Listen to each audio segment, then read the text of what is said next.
They thought they could humiliate me one last time, lock me away like I was nothing. But what my family didn't know was that the failure they'd spent 37 years looking down on had been hiding the biggest secret of all.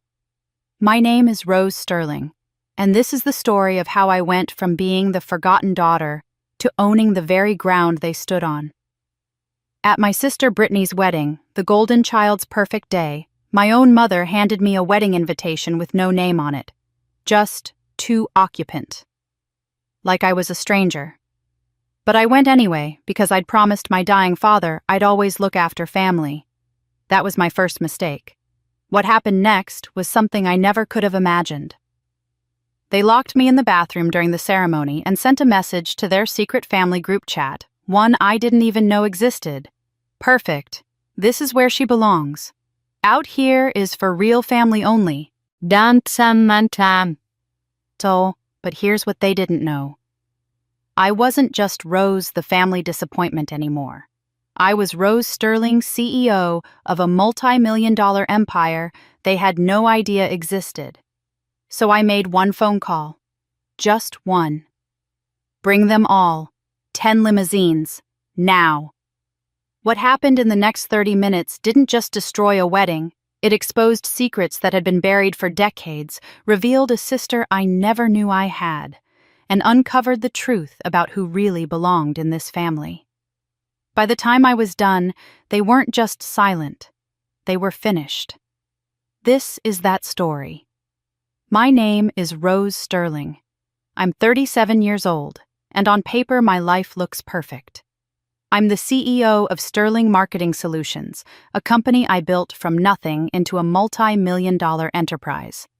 I live in a penthouse overlooking downtown Seattle, drive a Mercedes, and have more money in my investment portfolio than most people see in a lifetime. But success has a way of feeling hollow when you have no one to share it with. The wedding invitation arrived on a Tuesday morning, slipped under a stack of business correspondence that my assistant had left on my kitchen counter. At first glance, it looked elegant enough, cream-colored cardstock with gold embossing, the kind of expensive stationery that screamed, "Look how important this event is." But when I picked it up, my stomach dropped. There was no "Dear Rose" or "Ms. Sterling." Instead, in that perfectly scripted font, it simply read, "To occupant, like I was a piece of junk mail. I stared at the invitation for a long moment, feeling that familiar ache in my chest that I'd carried since childhood. Brittany Elizabeth Morrison. My younger sister was getting married to David Jonathan Clark at the prestigious Grandview Manor. The date was circled in gold, Saturday, October 15th. 3 weeks away. The invitation trembled slightly in my hands as I read the details. Black tie required, reception to follow, RSVP requested by October 1st. Everything meticulously planned and gorgeous, just like Brittany herself, but that "to occupant" felt like a slap across the face. A reminder that even at 34, my little sister still saw me as an afterthought. I set the invitation down on my granite countertop and walked to the floor-to-ceiling windows that overlooked the city. From up here, 40 stories above the street, everything looked small and manageable. I could see the Space Needle in the distance, ferries crossing Elliott Bay, people moving like ants through their daily routines. It was a view that usually calmed me, reminded me of how far I'd come from the scared, overlooked girl I used to be. But today, it just made me feel more alone. The memory hit me like it always did when Brittany was involved, sudden and sharp, pulling me back to that hospital room 5 years ago. Dad lying in that narrow bed, his once strong frame reduced to skin and bones, machines beeping steadily around him. The cancer had taken so much from him by then, but his eyes were still clear when he gripped my hand with what little strength he had left. "Promise me something, Rose." He'd whispered, his voice barely audible above the hum of the ventilator. "Promise me you'll always look after your sister. I know things haven't been easy between you two, but she's going to need you. Family is everything, sweetheart. It's all we really have in the end." I'd squeezed his hand and nodded, tears streaming down my face. "I promise, Dad. I'll take care of her." He'd smiled then, that same warm smile that had gotten me through every scraped knee and broken heart of my childhood. "That's my girl. You've always been the strong one, Rose. Don't ever forget that." He died 3 days later. I'd kept that promise even when it cost me. When Brittany's first business venture failed, I'd quietly paid off her debts. When she wanted to take that photography course in Paris, I'd covered her expenses without her even knowing. When she'd called me crying at 2 a.m. because some guy had broken her heart, I'd driven across town to sit with her until sunrise. But somehow none of it seemed to matter. I was still the sister who got invited like a stranger. I picked up my phone and dialed the number I knew by heart, even though we rarely talked anymore. It rang 4 times before she answered. "Sterling Residence, Margaret speaking." Mom's voice was crisp and formal, the same tone she used with telemarketers. "Hi, Mom, it's Rose." There was a pause just long enough to sting. "Oh, Rose. What can I do for you?" Not hello, not how are you, just straight to business. I took a deep breath and forced my voice to stay steady. "I got Brittany's wedding invitation. I wanted to confirm my attendance and see if there's anything I can do to help with the preparations." Another pause, longer this time. In the background, I could hear the faint sound of classical music, probably one of those meditation playlists Mom had become obsessed with since Dad died. "You weren't really expected to come." The words hit me like ice water. No sugarcoating, no attempt at diplomacy, just cold, honest indifference. "What do you mean?" I managed to ask, though part of me already knew. "Well, dear, you know how these things are. Limited seating, very intimate guest list. Brittany has so many friends from her art circle, and David's family is quite large. We just assumed you'd be too busy with work anyway." "You always are."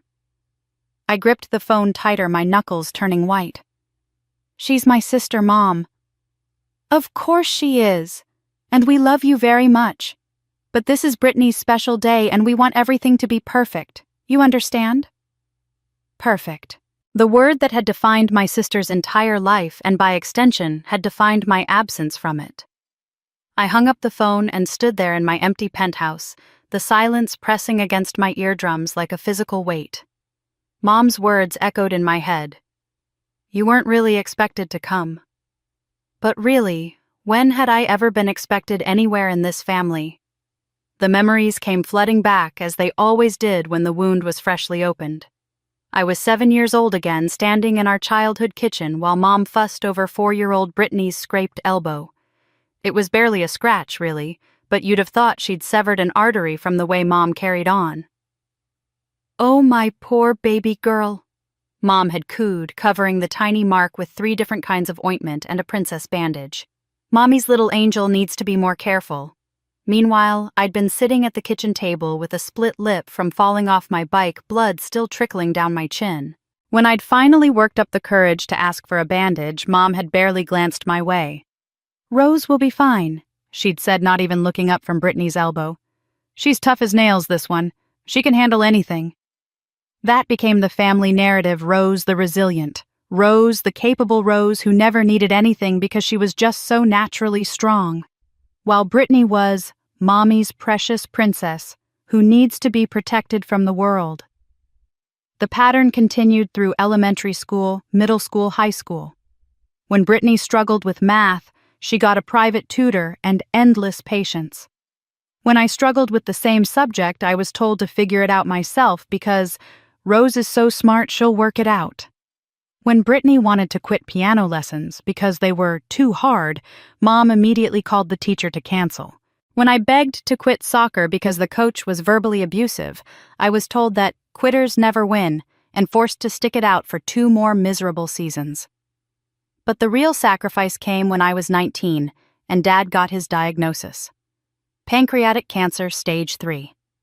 The medical bills started pouring in almost immediately, experimental treatments that insurance wouldn't cover, specialists who demanded payment, upfront medications that cost more per month than most people's rent. I was a sophomore at Harvard, studying business administration on a partial scholarship I'd worked my ass off to earn. My grades were perfect.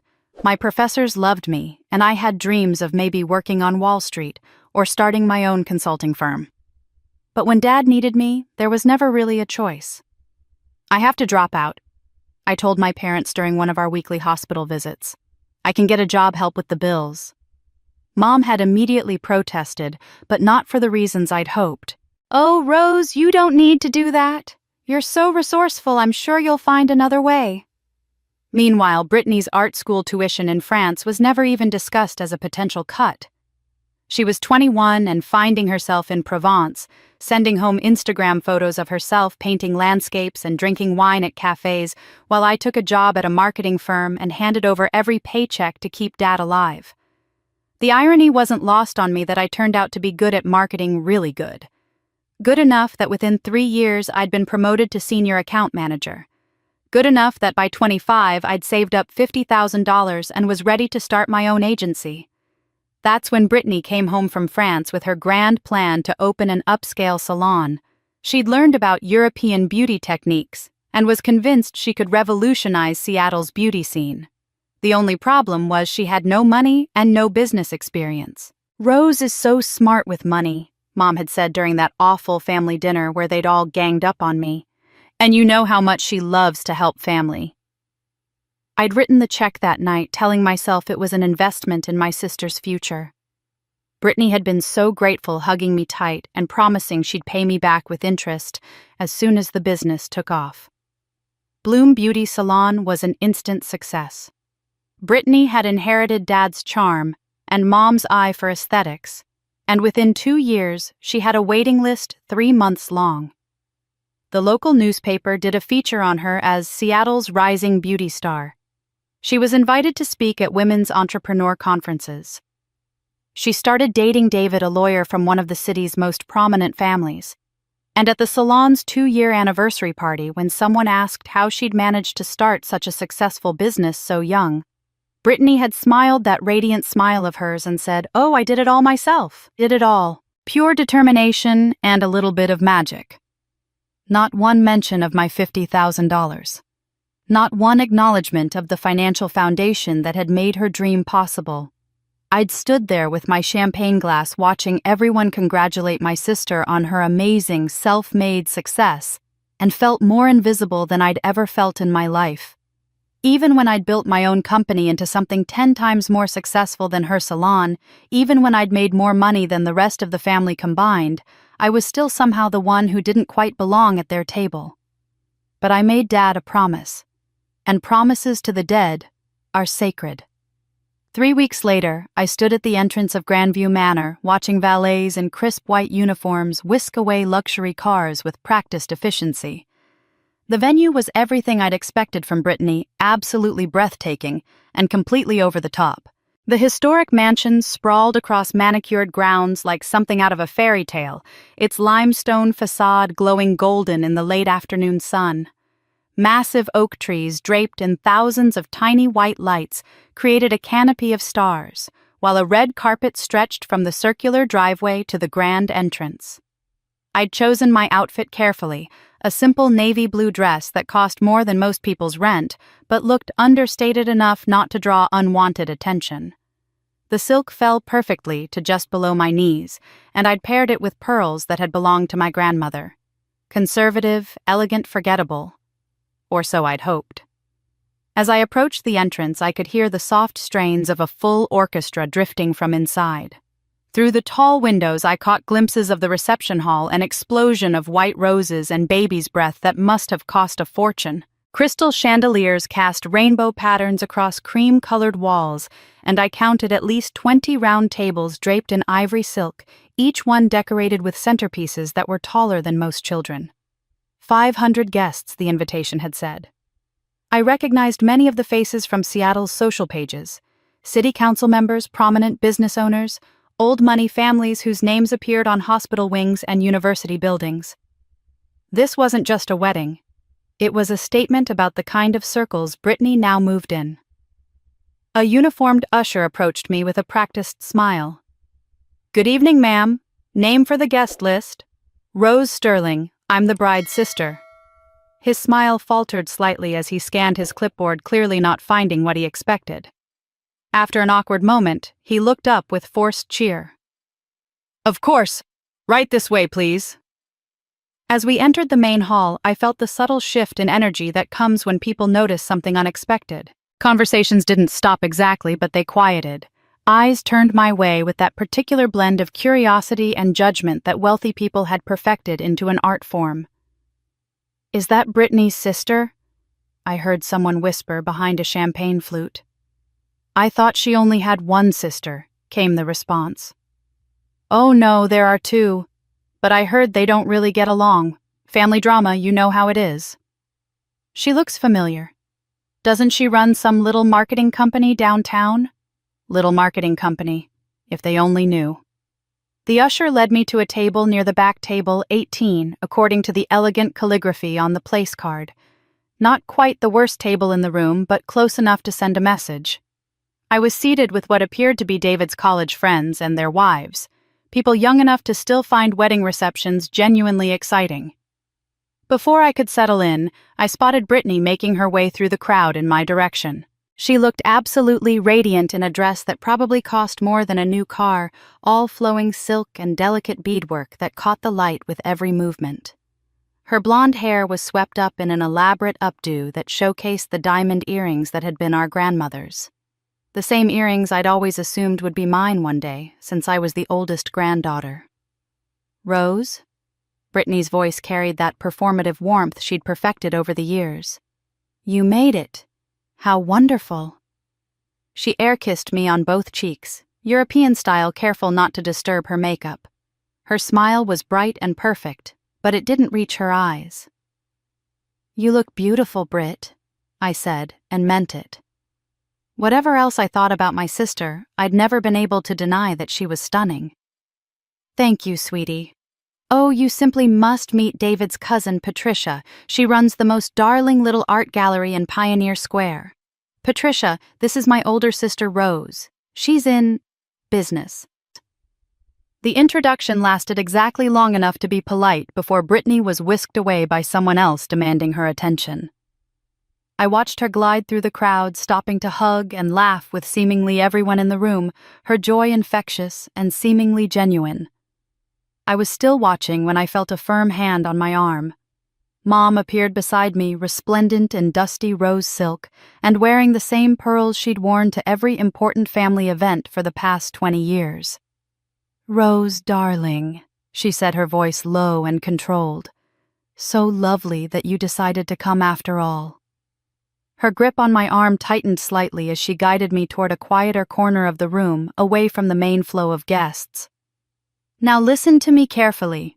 She continued, her smile never wavering. "This is Brittany's day, her special moment. I need you to promise me that you won't do anything to upset her or draw attention to yourself.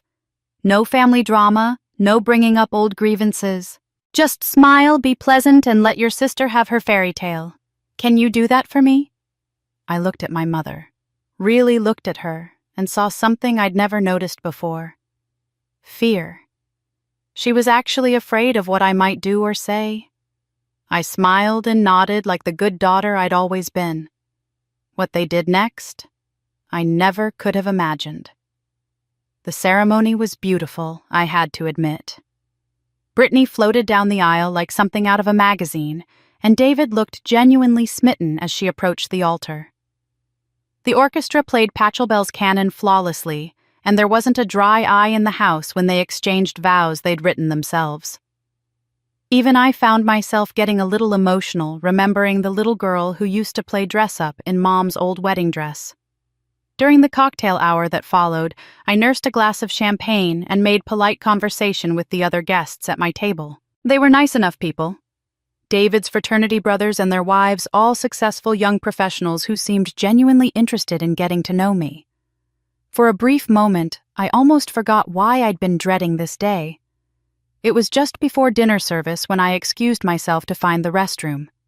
The main powder room near the reception hall had a line of women waiting, so I wandered through the mansion's elegantly appointed hallways until I found a smaller, more private bathroom tucked away near what looked like the manor's original library.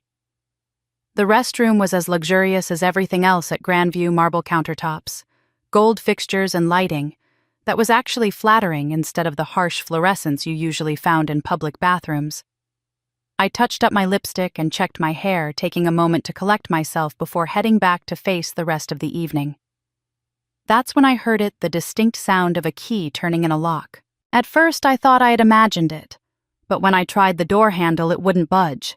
I pressed my ear against the heavy wooden door and could hear footsteps retreating down the hallway outside. "Hello?" I called out, trying to keep my voice light. "I think the door is stuck. Could someone help me?" Silence. I tried the handle again, pushing against the door with my shoulder. Nothing.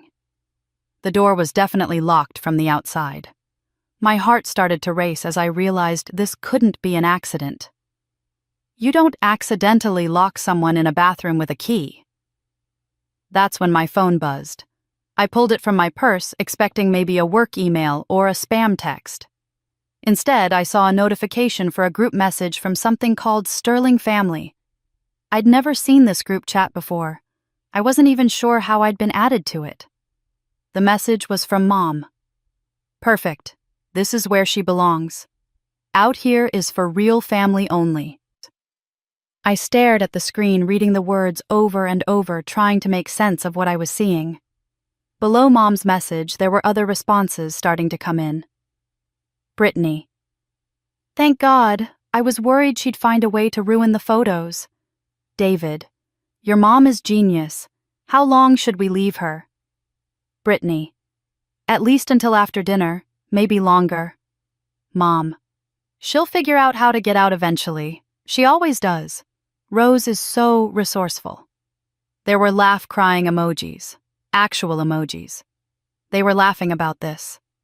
I sank down onto the marble floor, my designer dress pooling around me like a deflated balloon. For 37 years, I'd told myself that they loved me, but just had a hard time showing it. That Mom's coldness was just her way of being practical. That Brittany's self-centeredness was just immaturity she'd grow out of. That the constant feeling of being on the outside looking in was all in my head. But this wasn't in my head. This was deliberate, calculated. They'd planned this. While I'd been agonizing over whether to come to the wedding, while I'd been carefully choosing an outfit that wouldn't upstage the bride, while I'd been practicing gracious small talk in my bathroom mirror, they'd been plotting to lock me away like an embarrassing relative they didn't want the neighbors to see. The group chat kept pinging with new messages. More jokes about how I'd probably try to pick the lock with a bobby pin. Speculation about whether I'd start banging on the door and make a scene. Someone, I think it was David's mother, suggesting they should have just not invited me at all. But it was Brittany's final message that broke something fundamental inside me. "She's probably crying in there. Rose always cries when she doesn't get her way. So dramatic." I wasn't crying.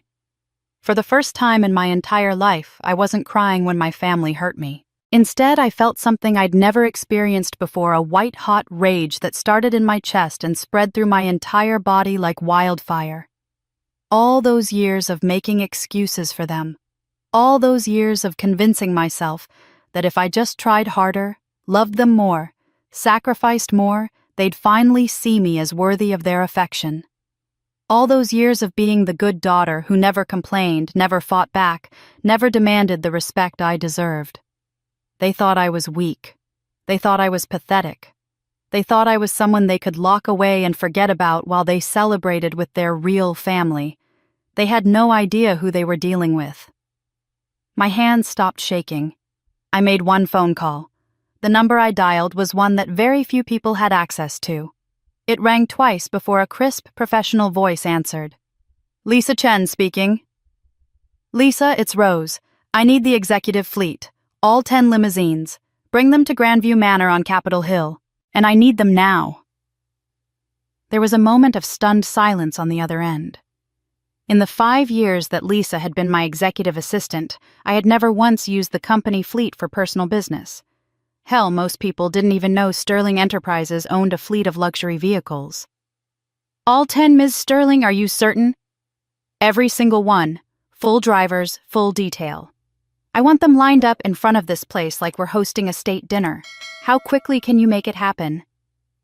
"Give me 30 minutes, Lisa said, and I could hear the efficiency kicking in that had made her indispensable to me. "Should I ask what this is regarding?" Family business, I said simply. Lisa had worked for me long enough to know that when I said family business in that particular tone, she shouldn't ask follow-up questions. Understood. Anything else you need? Just the cars, and Lisa. Make sure every driver knows they're representing Sterling Enterprises tonight. Full presentation mode. Consider it done. I hung up and leaned back against the marble wall, a smile playing at the corners of my mouth for the first time all evening. My family thought they knew who Rose Sterling was. They thought I was the struggling little marketing executive who'd never quite lived up to her potential. They had no idea that the little marketing company they liked to dismiss was actually Sterling Enterprises, a multimedia conglomerate that I'd built from nothing into an empire worth over $400 million. It had started innocently enough. After I'd dropped out of Harvard to help with Dad's medical bills, I'd taken that entry-level job at Morrison Marketing just to keep food on the table and money flowing toward the hospital.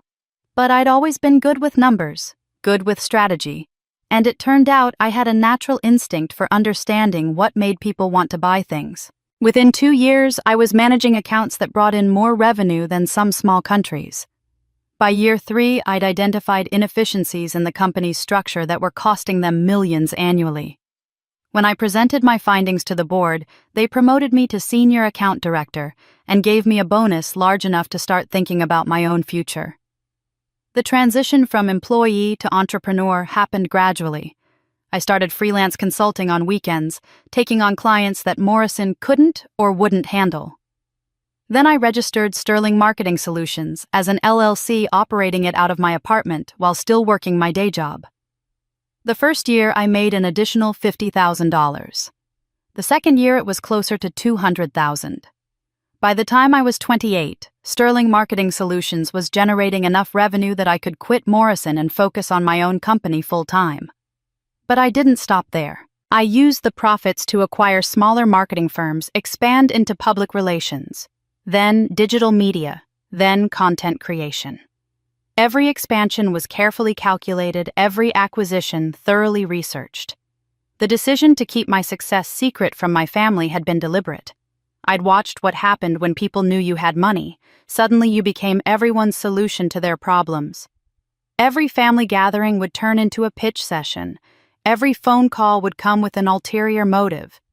I'd already experienced that on a small scale with Brittany's salon loan, and I had no interest in becoming the family ATM. So I'd created a carefully constructed fiction. As far as Mom and Brittany knew, I was Rose Sterling, middle manager at a small marketing company, making decent money, but nothing spectacular. I drove a nice but not ostentatious car, lived in a penthouse that I claimed to be renting, and was always vague about the details of my work when they asked. Meanwhile, Sterling Enterprises had grown into a multimedia powerhouse with offices in 12 states and partnerships with some of the biggest brands in America. We handled marketing campaigns for Fortune 500 companies, managed crisis communications for politicians and celebrities, and had even started producing our own digital content series. Last year's revenue had topped $90 million, and this year we were on track to break $100 million. Through the bathroom door, I could hear the sounds of the reception continuing without me. The orchestra had struck up something lively for dinner service, and I caught snippets of conversation and laughter as guests made their way back to their tables. The master of ceremonies was announcing the first course, and I could hear the clink of silverware against china as 500 people enjoyed their lobster bisque, or whatever ridiculously expensive appetizer Brittany had chosen. They were all out there toasting the happy couple, taking photos, making memories that would last a lifetime. And here I was, locked in a bathroom like a misbehaving child, listening to my own family celebrate the fact that they'd successfully excluded me from the festivities. But not for much longer. 27 minutes later, I heard engines roar outside. The sound started as a low rumble in the distance, like thunder rolling across the hills. But this wasn't weather. It was the synchronized purr of 10 perfectly tuned V8 engines approaching in formation. Even through the thick walls of the manor and the closed bathroom door, I could hear it building, getting closer, more imposing with each passing second. Then came the sound I'd been waiting for, the distinctive crunch of gravel under heavy tires, as 10 identical black Lincoln Navigator limousines rolled up the circular driveway of Grandview Manor in perfect single file. Each vehicle was 42 feet of gleaming obsidian metal and tinted windows, the kind of cars that usually transported heads of state or A-list celebrities who demanded absolute luxury and privacy. Lisa had outdone herself. Through the small bathroom window, I caught a glimpse of the lead vehicle as it swept past. Every car was spotless, polished to a mirror finish that reflected the manor's elegant lighting. The Sterling Enterprises emblem, a stylized eagle that I'd designed myself, was discreetly placed on each rear door, visible but not ostentatious. Professional, powerful, unmistakably expensive. The engines cut off in unison, and for a moment there was absolute silence. Then chaos erupted. "What the hell is that?" I heard someone shout from inside the reception hall. The orchestra, which had been playing a gentle waltz to accompany the main course, stuttered to a halt mid-note. Through the bathroom door, I could hear the scraping of chairs against hardwood floors as 500 wedding guests suddenly abandoned their meals and rushed toward the windows that overlooked the front entrance. "Is that the president?" A woman's voice called out, high-pitched with excitement. 10 limos! Who travels with 10 limos? Oh my God, look at those cars. Those aren't rental vehicles. Someone important must be coming. Really important. I pressed my ear against the door and listened to the pandemonium unfolding outside my marble prison. Footsteps were running in multiple directions, voices overlapping in confusion and speculation. This was better than I'd imagined. The venue manager was clearly in full panic mode.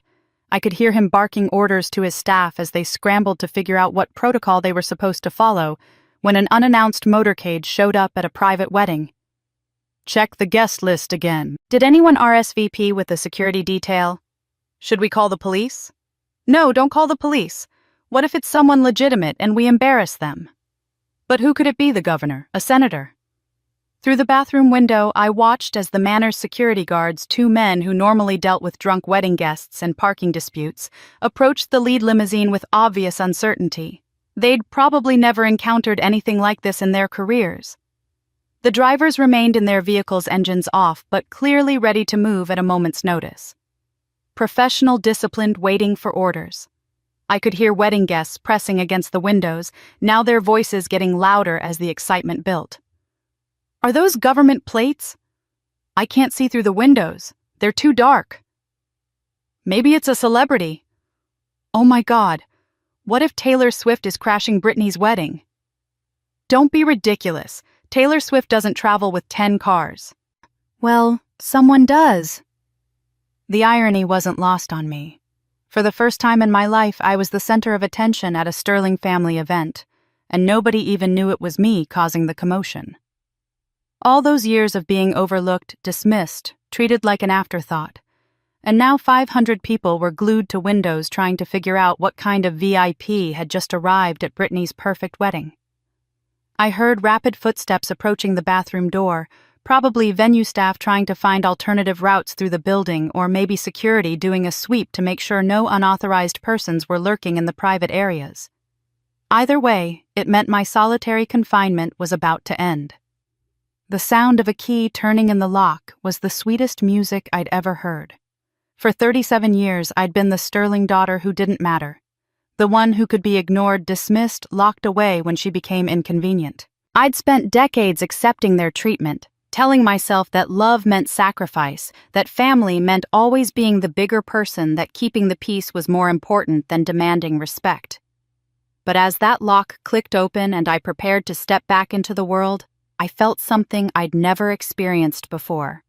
Not just anger, not just determination, but pure, undiluted power. For the first time in my life, I wasn't walking into a room as Rose, the disappointment Rose, the afterthought Rose, who could be safely ignored. I was walking in as someone who commanded 10 limousines with a single phone call. The restroom door suddenly clicked open, and I stepped out. The hallway outside the bathroom was empty except for one frantic-looking staff member who was hurrying toward the main reception hall with what appeared to be an emergency radio in his hand. He glanced at me briefly, probably wondering what a wedding guest was doing wandering the back corridors during dinner service, but he was too focused on whatever crisis he'd been dispatched to handle to give me more than a passing thought. I took a moment to collect myself, smoothing down my navy dress and checking my reflection in the antique mirror that hung opposite the bathroom door. The woman looking back at me was someone I barely recognized. Gone was the apologetic slouch I'd carried for 37 years, the way I'd learned to make myself smaller so other people could feel bigger. My shoulders were pulled back, my spine straight as a steel rod. My chin was lifted at an angle that suggested confidence rather than deference. This wasn't Rose the peacekeeper, Rose the family doormat Rose who always smiled and nodded and accepted whatever scraps of affection they threw her way. This was Rose Sterling, CEO and founder of a $400 million empire, and it was time my family met her properly. I walked back toward the reception hall with measured, deliberate steps. Each footfall on the marble floor was quiet, but purposeful, the kind of walk that came naturally when you'd spent years commanding boardrooms full of people twice your age who initially assumed you were someone's assistant rather than the person signing their paychecks. As I approached the main entrance to the reception hall, I could see the chaos my limousines had created. Guests were still pressed against the windows, craning their necks to get a better view of the mysterious motorcade. The orchestra had given up any pretense of continuing their performance and were standing around looking as confused as everyone else. Servers stood frozen with plates of untouched food, unsure whether they should continue service or wait for whatever was happening to resolve itself. That's when I saw him, Charles Morrison, the general manager of Grandview Manor, rushing across the room with the kind of barely controlled panic that comes from realizing you might be about to offend someone very important. Charles had managed high-end events in Seattle for over 20 years, and he had the refined ability to spot real money from a mile away. He knew those weren't rental cars sitting in his driveway. Our eyes met across the crowded room, and I watched recognition dawn on his face like sunrise. He'd handled 3 Sterling Enterprises corporate events over the past 2 years, including our annual board meeting last spring, where we'd spent over $200,000 for a 2-day retreat. He knew exactly who I was and exactly what those limousines represented. Charles abandoned whatever conversation he'd been having and made a beeline straight for me, weaving through confused wedding guests with the practiced efficiency of a man who'd spent decades managing social disasters. "Ms. Sterling," he called out as he approached loud enough that several nearby guests turned to look. "We had no idea you were here tonight. Please accept our deepest apologies for any inconvenience you may have experienced this evening." The effect of his words rippled through the immediate area like a stone dropped in still water. Conversations stopped mid-sentence as people tried to process what they'd just heard. Ms. Sterling. As in the Sterling whose name was probably on half the buildings in downtown Seattle. As in the Sterling whose company had been featured on the cover of Pacific Business Journal for 3 consecutive months last year. I offered Charles a smile that was polite but cool. "Good evening, Charles. I'm just here as a wedding guest tonight. Family event." But the damage was already done. The words Ms. Sterling had been spoken loudly enough that they carried across the immediate area, and I watched as guests began putting together pieces of a puzzle they hadn't even realized existed. The expensive limousines outside, the venue manager's deferential treatment, the Sterling last name that matched the bride's family. I could see Brittany across the room still in her wedding dress but no longer glowing with bridal joy. Her face had gone pale and she was staring at me with an expression I'd never seen before. Not dismissal, not condescension, but something that looked almost like fear. She whispered something urgently to David, who followed her gaze and then looked equally shocked. Near the head table, I spotted Mom standing frozen with a champagne flute halfway to her lips. Her mouth was slightly open, and for the first time in my adult life, Margaret Sterling looked completely at a loss for words. She was staring at me as if I were a stranger who had somehow wandered into her daughter's wedding wearing her other daughter's face.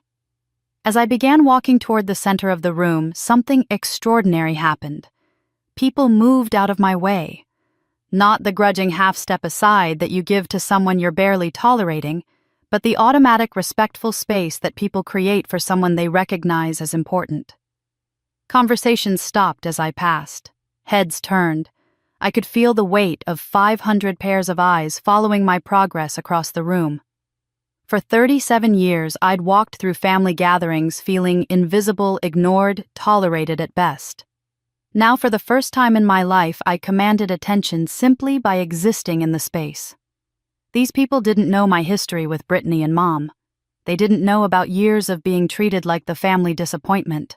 All they knew was that someone powerful enough to travel with a 10-car motorcade had just walked into the room and the venue manager was treating her like visiting royalty. But I wasn't done yet. The master of ceremonies was a young man in his 20s who looked like he'd probably done 100 weddings, but had never encountered anything quite like this. He was standing near the small stage area where the orchestra had set up, clutching his microphone, and looking around helplessly as if someone might appear to tell him what he was supposed to do, when a mysterious motorcade disrupted the evening's carefully planned timeline.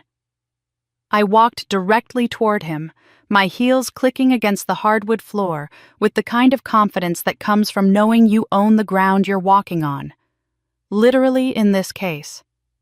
"Excuse me," I said, extending my hand toward the microphone.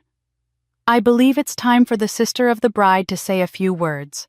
The poor man looked like he wanted to refuse, but between my authoritative tone and the fact that Charles Morrison was hovering nearby, nodding encouragingly, he had no choice but to hand over the microphone.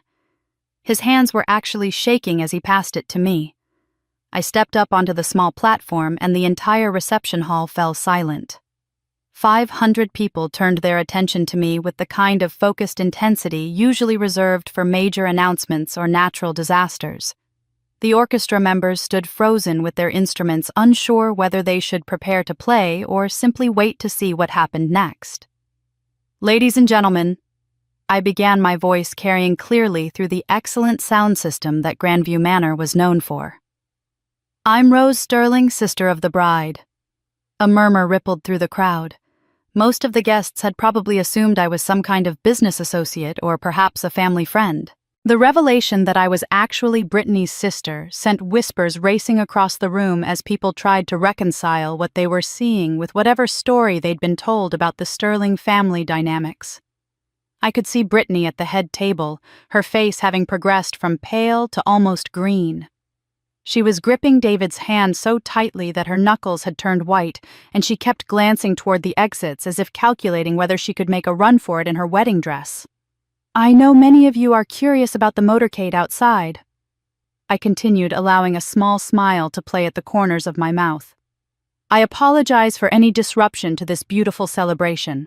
You see, I was unavoidably detained this evening, and my security team became concerned when I didn't check in at the scheduled time." Security team. I could practically hear the gears turning in people's heads as they tried to figure out what kind of person traveled with a security team to a family wedding. Since I have your attention, I thought this might be the perfect opportunity to share some wonderful news with all of you. Many of you may not know that Grandview Manor, this absolutely stunning venue where we're celebrating tonight, recently became part of the Sterling Real Estate Holdings portfolio. The murmur in the crowd grew louder. I paused, letting that information sink in, while I watched Charles Morrison nod confirmingly from the side of the room. "In fact," I continued, "Sterling Real Estate Holdings is now the majority owner of this beautiful, historic property. We acquired a 60% stake just last month as part of our expansion into luxury event venues throughout the Pacific Northwest." The silence that followed was deafening. I could see people doing the math in their heads, realizing that the mysterious sister who had arrived with a 10-car motorcade didn't just have money. She had the kind of money that bought historic mansions as business investments. Near the head table, Mom had sunk into her chair and was staring at me with an expression of complete bewilderment. This was clearly not the Rose Sterling she thought she knew, the struggling middle manager, who needed to be hidden away when important people were around.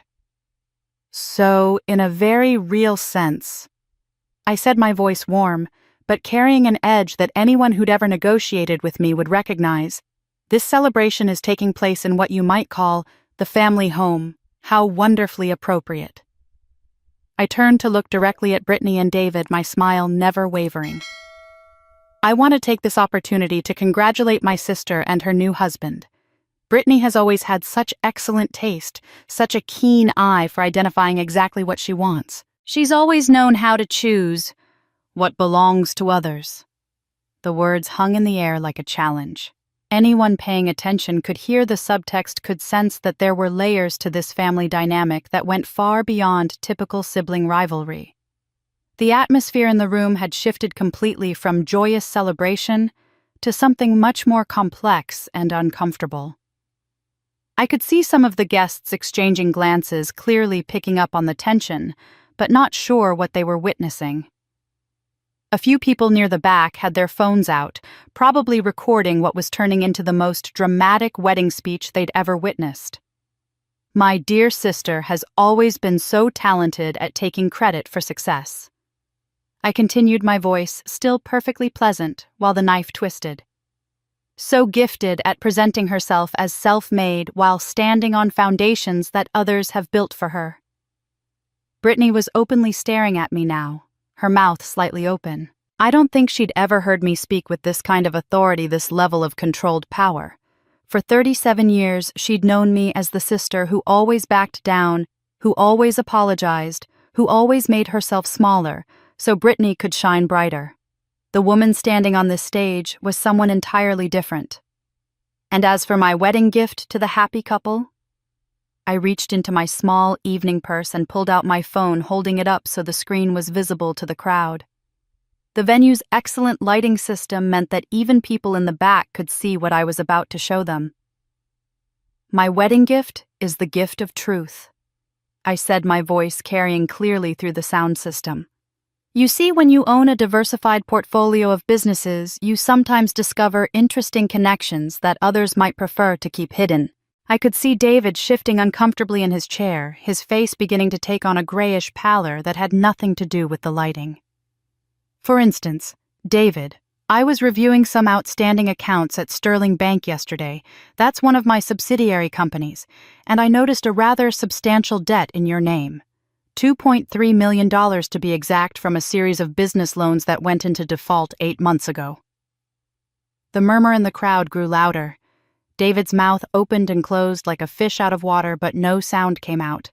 Beside him, Brittany was looking back and forth between us with growing confusion and alarm. The loans were for a cryptocurrency investment firm that David claimed would revolutionize digital trading. I continued consulting my phone as if reading from official records. Unfortunately, the SEC shut down the operation for securities fraud before it ever processed a single legitimate transaction. The investors lost everything, and David was left personally liable for the full amount under the terms of his loan agreement. I looked directly at Brittany, whose wedding dress suddenly seemed to be weighing her down like a lead blanket. Did you know about this, sister dear? Did your fiancé mention that he's been technically bankrupt for the better part of a year? That's not true, Brittany said, but her voice lacked conviction. She was staring at David, clearly waiting for him to deny what I'd just said. David, however, was studying his hands with the intensity of someone who'd discovered the secret to the universe in his cuticles. Oh, but it gets more interesting, I said, swiping to a new screen on my phone. You see, David? I was curious about why someone in your financial position would choose this particular moment to get married, so I had my security team do a little research. I held up the phone again this time, displaying a high-resolution photograph that I'd had enlarged and enhanced. The image was crystal clear. David Clark, unmistakably recognizable, locked in a passionate embrace with a blonde woman in what was clearly a hotel room. This photograph was taken last Tuesday at the Four Seasons downtown. The timestamp shows it was captured at 2:47 p.m., and the metadata confirms it was taken with David's own phone, which automatically uploads to his cloud storage account. The crowd was deadly silent now. Even the servers had stopped moving, frozen in place with their trays of untouched food. The woman in the photograph is Jessica Montgomery, who I believe many of you know as the maid of honor in tonight's wedding party. A collective gasp went up from the crowd. I could see Jessica at one of the front tables, her face having gone completely white. She was shaking her head frantically, but the evidence was right there for everyone to see. The hotel records show that David paid for the room with a credit card that was already over its limit. I continued relentlessly. In fact, he's been meeting Jessica at various hotels around the city for the past 6 months, always paying with credit cards that are essentially worthless given his financial situation. Brittany shot to her feet so quickly that her chair toppled over backward. "This is lies!" she screamed, her voice cracking with emotion. "You're making this up. You're jealous and you're trying to ruin my wedding." But even as she said it, she was looking at David, and David was looking everywhere except at her. His silence was more damning than any confession could have been. "David," Brittany said, her voice dropping to almost a whisper. "Tell them it's not true. Tell them she's lying." David opened his mouth, closed it again, then finally managed to speak. "Brittany, I can explain." "Explain what?" she demanded. "Explain why you never told me you were broke. Explain why you're sleeping with my best friend. Explain why you're marrying me when you're in love with someone else." The crowd was starting to shift restlessly. Some guests were pulling out their phones, clearly wanting to capture this unprecedented meltdown for posterity. Others were gathering their belongings and heading for the exits, apparently deciding they'd witnessed enough family drama for one evening. "I needed the money," David said finally, his voice barely audible through the microphone. "Your family has money and Jessica doesn't. I thought I could make it work, thought I could pay everything back before you found out." The confession hung in the air like a toxic cloud. Brittany stood there in her thousands of dollars wedding dress, staring at the man she'd just married, finally understanding that their entire relationship had been built on lies and financial desperation. Brittany's champagne glass shattered on the marble floor. The sound of crystal hitting marble seemed to break whatever spell had been holding the room in suspended animation. Brittany let out a wail that could have shattered the remaining glassware and took off running toward the exit, her elaborate wedding dress trailing behind her like the train of a fallen queen.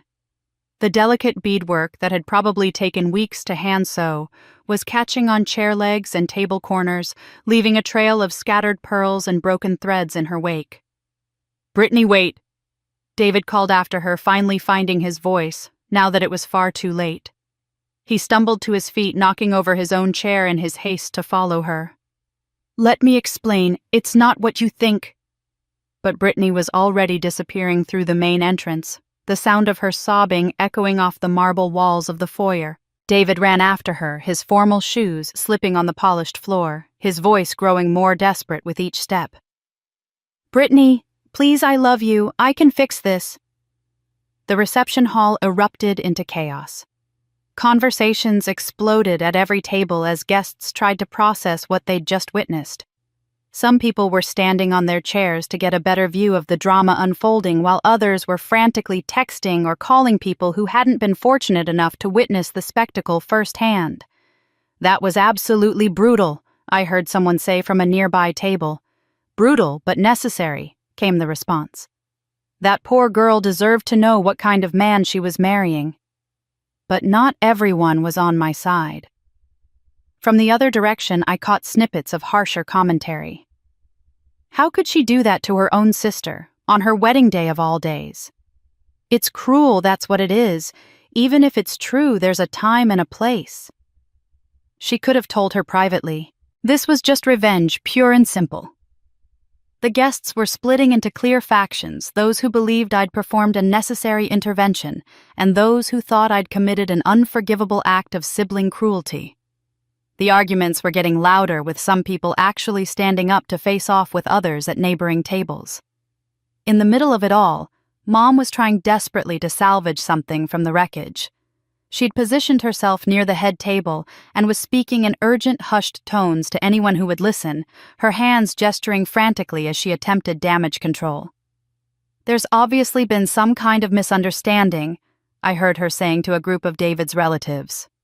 "Family disputes, you know how these things can get blown out of proportion. I'm sure once everyone calms down, we can sort this all out." But it was too late for damage control. The wedding photographer had stopped taking pictures and was packing up his equipment with the efficient movements of someone who'd decided his work here was done. The videographer was already heading for the exit, probably calculating how much of this footage he could legally use without ending up in a lawsuit. The venue staff had begun the delicate process of clearing tables, moving with the practiced discretion of people who'd witnessed their share of high society meltdowns. Servers were quietly removing untouched plates of food, while the catering manager spoke in hushed tones with Charles Morrison about whether they should continue with the planned dessert service. Jessica, the maid of honor, whose affair had been so dramatically exposed, had vanished entirely.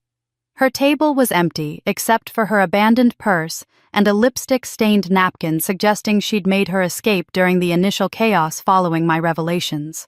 The orchestra had given up any pretense of providing background music and were quietly packing their instruments.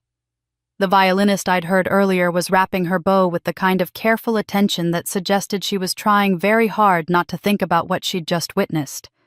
I stood on the small stage for another moment, watching the complete dissolution of what had been just an hour ago a perfect fairy tale wedding.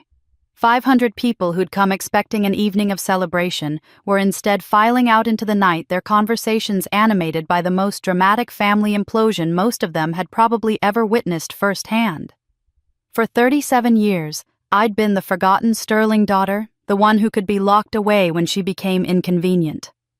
Tonight, I'd finally made myself impossible to ignore.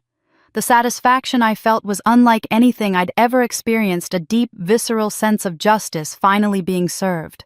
But underneath the triumph, there was something else. A hollowness, maybe, or the echo of something that had been broken beyond repair. I'd spent my entire adult life trying to earn a place in this family, and tonight, I'd definitively destroyed any chance of that ever happening. I handed the microphone back to the bewildered master of ceremonies and walked calmly toward the exit. The crowd parted before me just as they had earlier, but now the looks I received were a mixture of awe, fear, and respect. I was no longer Rose the disappointment.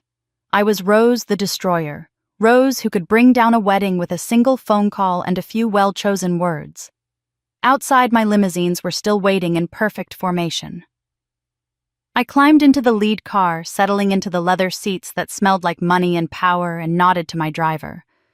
But as my limo pulled away, I knew this wasn't over. The 3 days following Brittany's wedding were the quietest I'd experienced in years. My phone, which usually buzzed constantly with business calls, meeting requests, and the general chaos of running a multi-million-dollar enterprise, had fallen almost completely silent. No angry calls from Mom, no tearful voicemails from Brittany, no attempts at contact from any member of my family whatsoever. I'd expected some kind of fallout, perhaps a furious confrontation, or at least a heated phone call demanding an explanation for my actions. Instead, I got the kind of silence that suggested I'd crossed a line from which there was no return. The Sterling family had apparently decided that Rose the Destroyer was no longer worth their time or energy. I was reviewing quarterly reports in my home office on Wednesday morning when my assistant Lisa called with an unusual request. "Ms. Sterling, I have Harold Kim on the line. He says it's urgent and needs to speak with you immediately about a personal matter." Harold Kim. I hadn't heard that name in almost 5 years, not since Dad's funeral and the reading of his will. Harold had been Dad's attorney for over 20 years, handling everything from business contracts to estate planning.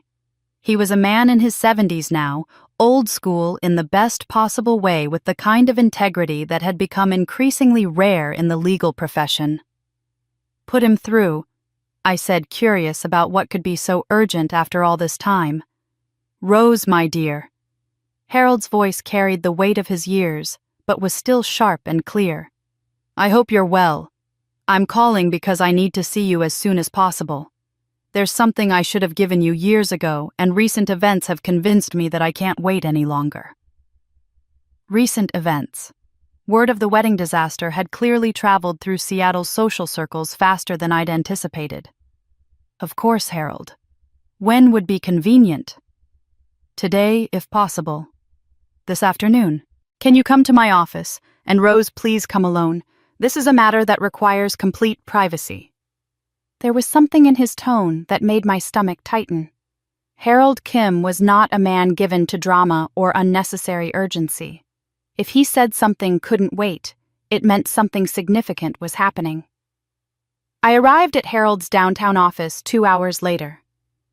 The building was one of those elegant old structures that spoke of established money and long-standing relationships, the kind of place where Seattle's founding families had been conducting business for generations. Harold's office was on the 15th floor, with windows that looked out over Elliott Bay and walls lined with leather-bound legal texts that had probably been there since the 1960s. Harold himself looked older than I remembered, more frail, but his eyes were as keen as ever. He greeted me with the same gentle warmth he'd always shown, the demeanor of a man who'd spent decades helping families navigate their most difficult moments. "Rose, thank you for coming so quickly. Please sit down." He gestured to one of the comfortable chairs across from his mahogany desk. "I'm going to give you something that your father entrusted to me 5 years ago with very specific instructions about when it should be opened." He moved to an old safe in the corner of his office, one of those heavy models that looked like it could survive a nuclear blast. After working the combination, he withdrew a manila envelope that looked yellowed with age. "Your father gave this to me shortly after his diagnosis, when he first started making arrangements for his estate.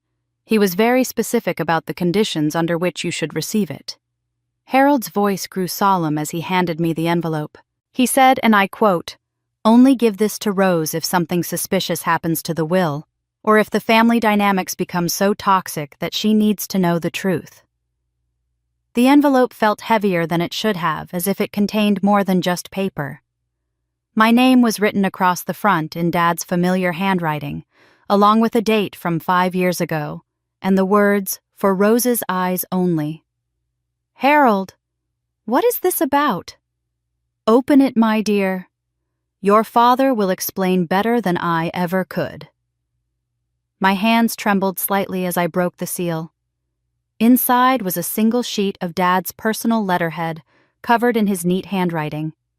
I recognized the pen he'd used, a fountain pen that had belonged to his own father, one he'd only brought out for the most important documents. "My dearest Rose." The letter began, and just seeing those words in his handwriting brought tears to my eyes. "If you're reading this, it means they've hidden the truth from you, just as I feared they might. I'm so sorry, sweetheart, for putting you in a position where you had to discover this on your own." I paused, my heart racing. Hidden what truth? "There are 2 wills, Rose. The one they showed you is not the one I intended to be my final testament. Margaret insisted I change it, threatened to leave me if I didn't put Brittany first in everything. But I couldn't abandon my principles entirely. The real will is hidden where only you would think to look." 2 wills. My father had written 2 different wills. "Find the real one, Rose, and when you do, you'll understand why this was necessary. But more importantly, you need to find Sarah. She deserves to know the truth about who she is and what she's entitled to. I failed her once by letting them push her away. Don't let me fail her again." I read the paragraph twice, then 3 times, but the words didn't make any more sense. Sarah. Who was Sarah? Dad had never mentioned anyone named Sarah to me, not once in my entire life. "Margaret and Brittany will fight you on this," the letter continued. "They'll deny everything, claim I was confused or manipulated. But you're stronger than they are, Rose. You always have been. Find the truth, protect Sarah, and don't let them rewrite history to suit their version of events." The letter was signed with his full name, Robert James Sterling, and dated just 2 weeks before he died. I looked up at Harold, who had been watching me read with the expression of a man who'd been carrying a heavy burden for far too long. "Harold, who is Sarah?" He sighed deeply, suddenly looking every one of his 70-plus years. "That, my dear, is a question I was hoping your father's real will would answer. But first, we need to find it. Someone made sure I never found the truth. Until now." I set the letter down on Harold's desk with hands that were still trembling slightly. The implications of what I'd just read were staggering, but I needed facts before I could process the emotional weight of it all. "Harold, I need you to explain this to me step by step. You said there were 2 wills. What exactly did the original will say?" Harold moved slowly back to his chair, the weight of 5 years of kept secrets evident in every movement. He opened a thick file folder that had been sitting on his desk and withdrew several documents. The will that was probated, the one your family has been operating under, leaves 80% of your father's estate to your mother and Brittany, with 20% going to various charities. It was dated about 6 months before your father passed away. He handed me a copy of the document I'd seen before, the one that had left me with nothing but a few pieces of jewelry and the crushing understanding that even in death, Dad had apparently valued me less than everyone else. But there was an earlier will, Harold continued, dated just 2 weeks later, that told a very different story. In that document, your father left 70% of his estate to be divided equally between you and someone named Sarah Sterling. Your mother and Brittany were to receive 25% combined, and the remaining 5% went to charity. I stared at him, trying to process what he was telling me. Sarah Sterling. He gave her our last name in the will. Yes, and that's not all. The earlier will also included provisions for Sterling Enterprises, the company you built. Your father had apparently been watching your success more closely than you realized. He'd discovered that you were using your maiden name for business purposes and wanted to ensure that your achievements were formally recognized in his estate planning. The room felt like it was spinning. Dad had known about my business success. He'd known I was far from the struggling middle manager I'd pretended to be. Harold, how is this possible? Why wasn't this will the one that was executed? Harold's expression grew grim. That's where things get complicated, Rose. 3 days after your father's funeral, your mother and Brittany came to my office. They said they were concerned about some business documents that might need to be copied for estate purposes. I remembered that day. I'd been too devastated to think about paperwork, too consumed with grief to worry about practical matters. Mom and Brittany had volunteered to handle the legal details, and I'd been grateful for their help. I let them into my private office while I went to get some files from storage. They said they just needed a few minutes to identify which documents might be relevant. I thought nothing of it. They were family, and they were grieving too. Harold's voice grew heavy with regret. When I returned about 20 minutes later, they were just finishing up. Your mother thanked me for my time and they left. It wasn't until later, when I went to review your father's files, that I discovered the original will was missing. Missing from where? From my safe, the same safe where I'd stored it immediately after your father signed it. Harold gestured toward the heavy metal box in the corner. Only 2 people knew the combination to that safe, Rose, your father and myself. The pieces were falling into place with sickening clarity. Dad gave Mom the combination. During his final weeks, when he was heavily medicated and perhaps not thinking as clearly as usual, your father became very concerned about ensuring that all his important documents were accessible to your mother if something happened to him. He gave her the safe combination along with detailed instructions about where to find various papers. Harold's voice dropped to almost a whisper. I believe he trusted her to honor his final wishes. Instead, she used that access to steal the document that would have changed everything. I felt a rage building in my chest that made my wedding revenge look like a minor tantrum. You're telling me that Mom and Brittany deliberately stole Dad's real will and replaced it with an earlier version that benefited them more? I can't prove it in a court of law, Harold said carefully. But the timeline is extremely suspicious. The original will disappeared on the same day they had unsupervised access to my safe, and it's never been found despite extensive searching. Why didn't you report it to the police? Why didn't you contest the probate? Harold sighed deeply. Without the physical document, I had no proof. And your father had indeed signed both wills. The later one simply superseded the earlier one. When the original disappeared, the earlier will became legally valid by default. I suspected foul play, but suspicion isn't evidence. The betrayal was so complete, so calculated, that it took my breath away. For 5 years, I'd believed that Dad had chosen to leave me virtually nothing. I'd carried that pain, that sense of not being valued, that confirmation of my place as the family disappointment. And all of it had been a lie. Harold, you said the real will mentioned me and this Sarah person equally. That means Dad intended for me to have 35% of everything, not the 20% I thought I was supposed to get. 35% of a considerable fortune, Harold confirmed. Your father was worth significantly more than the public will indicated. There were assets that were deliberately omitted from the probated version. But who is Sarah? And why would Dad leave her anything? I left Harold's office with more questions than answers, but at least I had a direction. If Dad had hidden clues about the real will, where only I would think to look. There was one place that made perfect sense, the old family house where I'd grown up, the one Mom had kept but rarely visited since Dad's death. I drove to the Magnolia neighborhood where I'd spent my childhood, parking in front of the modest two-story house that had once been filled with what I'd thought was a normal, happy family. Mom had moved to a downtown condo after Dad died, claiming the house held too many memories, but she'd refused to sell it. Now I wondered if her reluctance had less to do with sentiment and more to do with ensuring that certain secrets stayed buried. I still had a key. Mom had insisted all the children keep them just in case, and I let myself in through the front door. The house smelled like dust and old memories, furniture covered in sheets like ghosts of better times. I headed straight for the attic, the one place in the house that had always been Dad's domain, where he'd stored his files, his books, and what he'd called his thinking space. The attic was cramped and poorly lit, filled with boxes that hadn't been touched since the estate sale 5 years ago.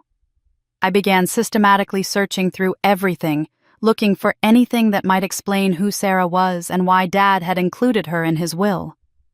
Most of the boxes contained the usual accumulation of family life, old tax returns, Christmas decorations, photo albums from family vacations.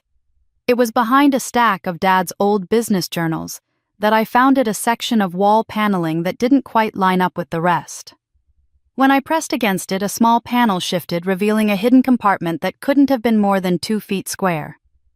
Inside was a metal document box, the kind designed to protect important papers from fire or flood. My hands were shaking as I lifted it out and set it on the dusty attic floor. The box wasn't locked, but the hinges creaked with age as I opened it.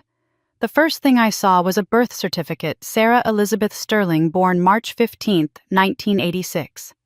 My breath caught in my throat. 1986. The same year I was born, just 3 months after my own birthday. The father was listed as Robert James Sterling. My father. I had a sister. Not just Brittany, but another sister, someone who was virtually the same age as me. Someone I'd never heard of, never met, never even knew existed. Beneath the birth certificate was a stack of photographs, and the images they contained rewrote everything I thought I knew about my family. There was Dad looking younger and happier than I remembered him, holding a little girl with dark curls and serious eyes. There was a photo of him pushing 2 children on swings, me on one swing, this other little girl on the other. There was a Christmas morning picture that made my heart stop completely. On the back, in Dad's handwriting, my 3 daughters, Christmas 1992. 3 daughters. In the photo, Dad was sitting on the floor in front of our old Christmas tree with 3 little girls around him. I recognized myself immediately, 6 years old and gap-toothed, holding a new doll. Brittany was there too, just 3 years old and already beautiful, clutching a stuffed unicorn. But between us sat another girl about my age with Dad's eyes and an uncertain smile. I'd never seen this photo before. I had no memory of this Christmas, no recollection of this other child who had apparently been part of our family. At the bottom of the box was Dad's personal journal, a leather-bound book I'd seen him writing in countless times but had never been allowed to read. I flipped through pages of his neat handwriting until I found entries from the early 1990s. Margaret is getting more insistent about Sarah, one entry read. She says having another child around confuses Brittany, makes her feel like she has to compete for attention. But Sarah is my daughter too. How can I choose between my children? A few pages later. The ultimatum came today. Margaret says she'll leave and take Brittany with her if I don't cut all contact with Sarah. She says another child will destroy this family, that Brittany deserves to be an only child until Rose is old enough to be a proper big sister. I don't know what to do. The final entry about Sarah was dated 1993. I made the hardest decision of my life today. Sarah's mother has agreed to relocate to another state in exchange for financial support. Margaret promised this is temporary, just until the family situation stabilizes. But looking at my little girl's face when I told her I couldn't see her anymore, I don't think I'll ever forgive myself for this. I sat back on my heels, the journal trembling in my hands. Margaret hadn't just stolen Dad's will. She'd stolen his daughter. She'd forced him to abandon a 6-year-old child to break off all contact with his own flesh and blood just to preserve her vision of the perfect family with Brittany as the only princess. Sarah was erased. But I'm going to find her. I couldn't search for Sarah on my own, not with the resources I needed, and not without risking exposure. The next morning I called Marcus Webb, a private investigator I'd used occasionally for Sterling Enterprises when we needed background checks on potential business partners, or when corporate espionage became a concern.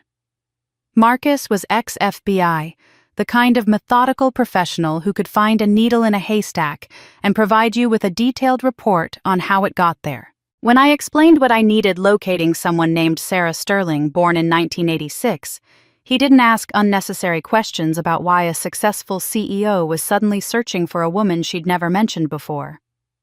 "I'll need everything you have," Marcus said during our meeting at his downtown office. "Birth certificate, any photographs last known, addresses, family connections." I handed over copies of everything I'd found in Dad's hidden box, watching Marcus study the documents with the focused attention of someone who'd spent decades piecing together people's secrets. Sarah Elizabeth Sterling, born March 15, 1986 in Seattle. Father listed as Robert James Sterling, mother as Jennifer Lynn Torres. This gives me a solid starting point. Within 48 hours, Marcus had found her. Sarah Torres, she's using her mother's surname now, lives in the Beacon Hill neighborhood, he reported during our follow-up call. She's a registered nurse at Harborview Medical Center, works primarily night shifts in the emergency department. Single mother, 8-year-old daughter named Emma. No current romantic relationships that I could identify. The address he gave me was in one of Seattle's more affordable neighborhoods, the kind of area where working-class families scraped by on tight budgets and long hours. I asked Marcus to conduct discreet surveillance for a few days, just to give me a better picture of Sarah's life before I figured out how to approach her. His report painted a picture that broke my heart. Sarah lived in a small 2-bedroom apartment in a building that had seen better decades. She worked 3 12-hour shifts per week at the hospital, usually Thursday through Saturday nights, which meant she was sleeping during the day and had limited time with her daughter. Emma was in 3rd grade at the local public school, often staying with an elderly neighbor, Mrs. Chen, when Sarah hadn't to work. "Subject appears to be struggling financially," Marcus noted in his clinical way. Drives a 2010 Honda Civic with significant wear shops, primarily at discount grocery stores. Daughter's clothing appears to be mostly second-hand. But the child seems well cared for and happy. The surveillance photos Marcus provided showed a woman who looked remarkably like Dad, the same serious dark eyes, the same determined set to her jaw. Sarah was 37, just like me, but the years had been harder on her. She looked tired in a way that spoke of chronic exhaustion, the kind that comes from working physically demanding jobs while raising a child alone. In one photo, she was walking Emma to school, both of them bundled up against Seattle's October chill. Emma was a beautiful little girl with her mother's dark hair and what looked like Dad's smile. In another, Sarah was coming home from her shift at the hospital, still in scrubs, carrying groceries that looked like they'd been carefully selected for maximum nutrition at minimum cost. The most heartbreaking photo showed Sarah and Emma at a playground, with Sarah pushing her daughter on a swing while wearing the kind of smile that parents perfect when they're determined to give their children joy, even when they're exhausted themselves. She has no idea who her father really was. Does she? I asked Marcus during one of our updates. Nothing in her behavior suggests any knowledge of the Sterling family connection, he confirmed. She's never attempted to contact your family or make any claims on your father's estate. As far as I can determine, she believes whatever story her mother told her about her paternity. I spent sleepless nights trying to figure out how to approach Sarah.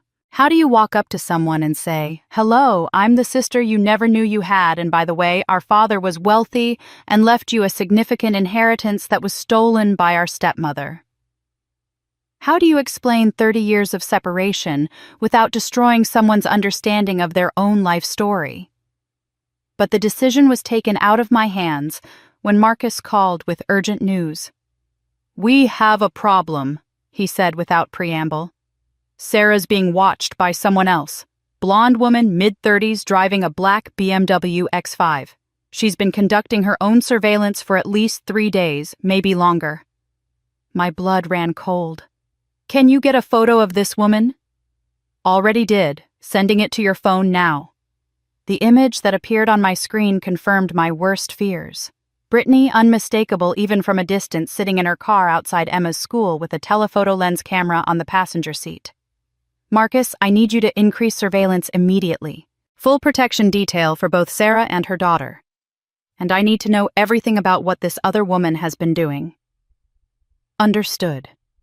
But Rose, if someone else is already tracking your target, it suggests they know something you don't. Or they're trying to get there first. But someone else had already found her. Marcus called me the next morning with news that made my blood run cold. Brittany hadn't just been watching Sarah, she'd made contact. "Your sister approached the target yesterday afternoon." Marcus reported, his voice carrying the professional detachment that couldn't quite mask his concern. "She waited outside the apartment building until Sarah came home from her shift, then intercepted her in the parking lot." "What did she say?"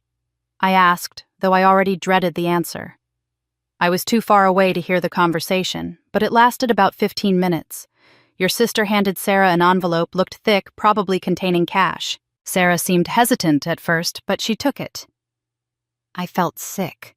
Whatever Brittany was planning, she'd gotten to Sarah first, and that gave her a significant advantage. People who are struggling financially are vulnerable to all kinds of manipulation, especially when someone appears offering help with no strings attached. Marcus had managed to piece together more details through follow-up surveillance.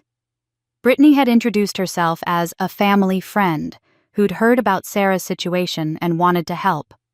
She'd spun a story about being part of a charitable foundation that assisted single mothers in the healthcare field, complete with a professional-looking business card and what appeared to be official documentation.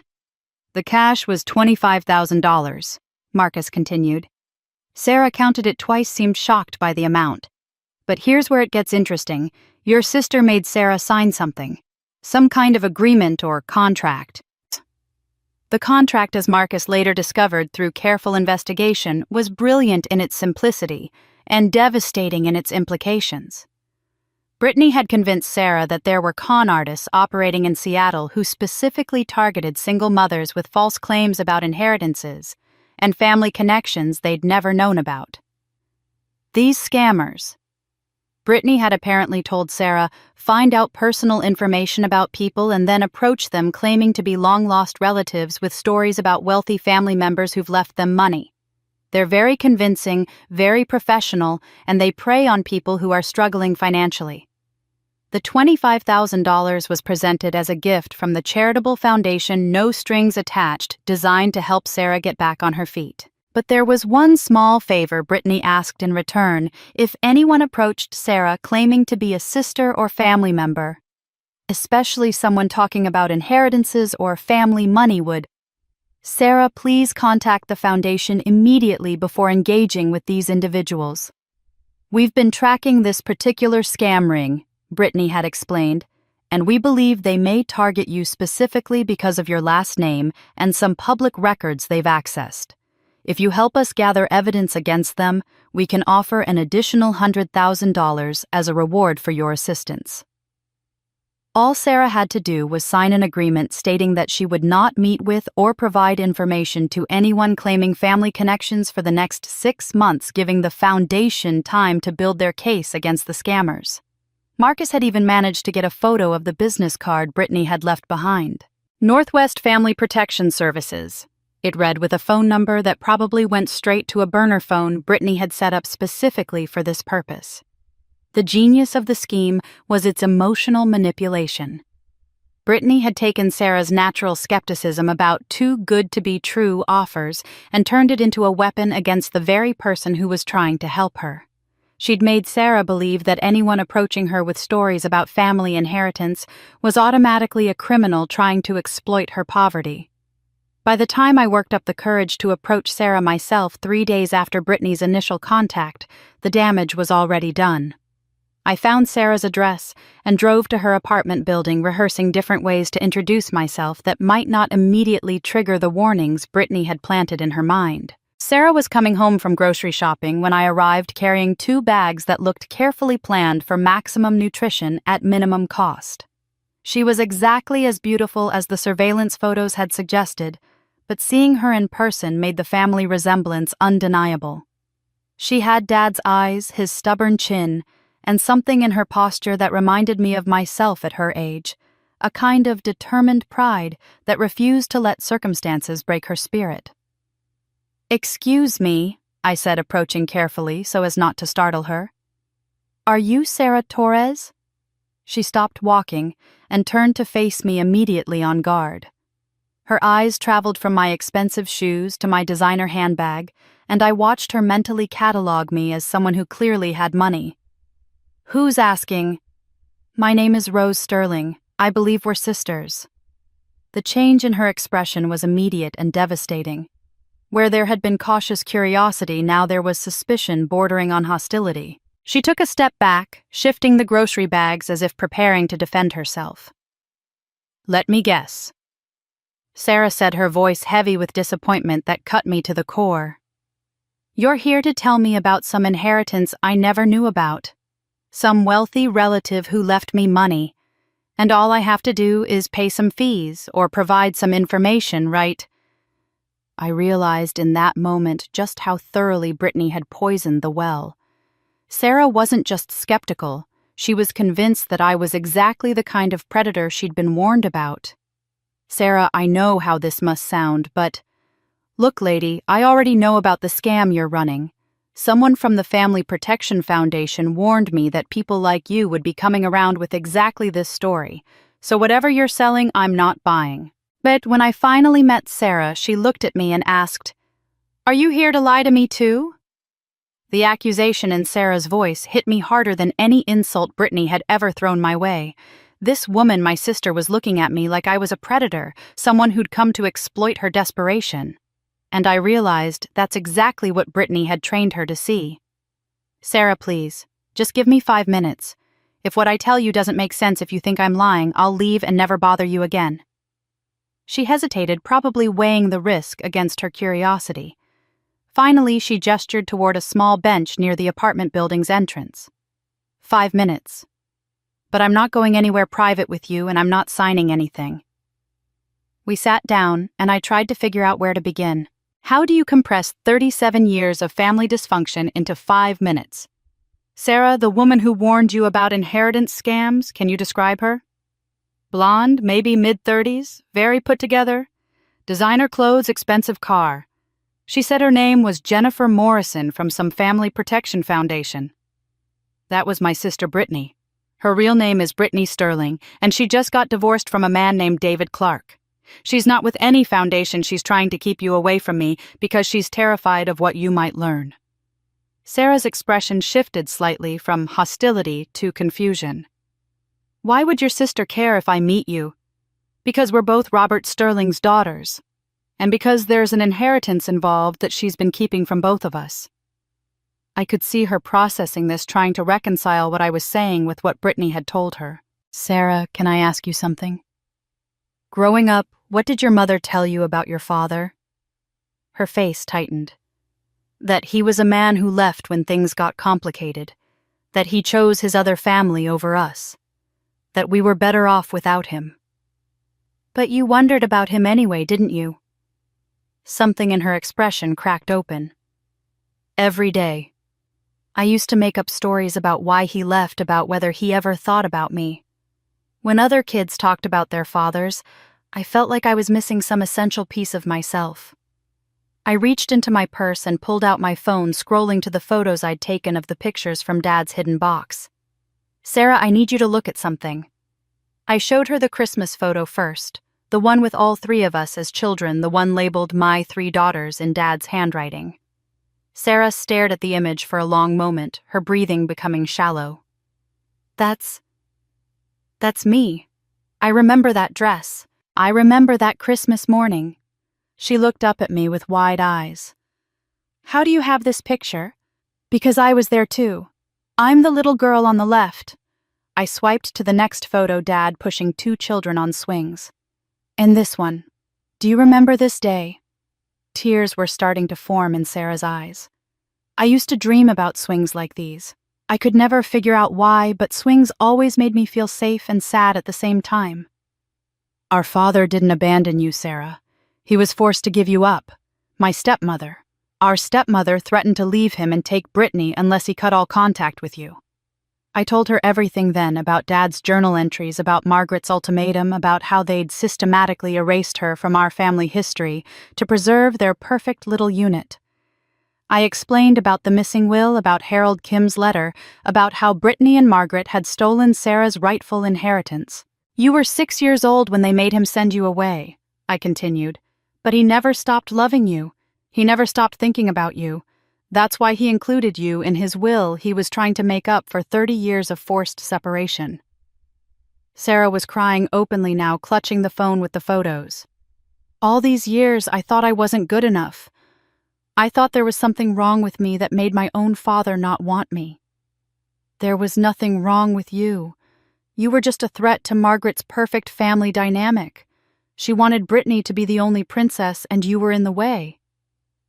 I could see the pieces clicking together in Sarah's mind, the way understanding was rewriting her entire life story. "But wait," she said, wiping her eyes.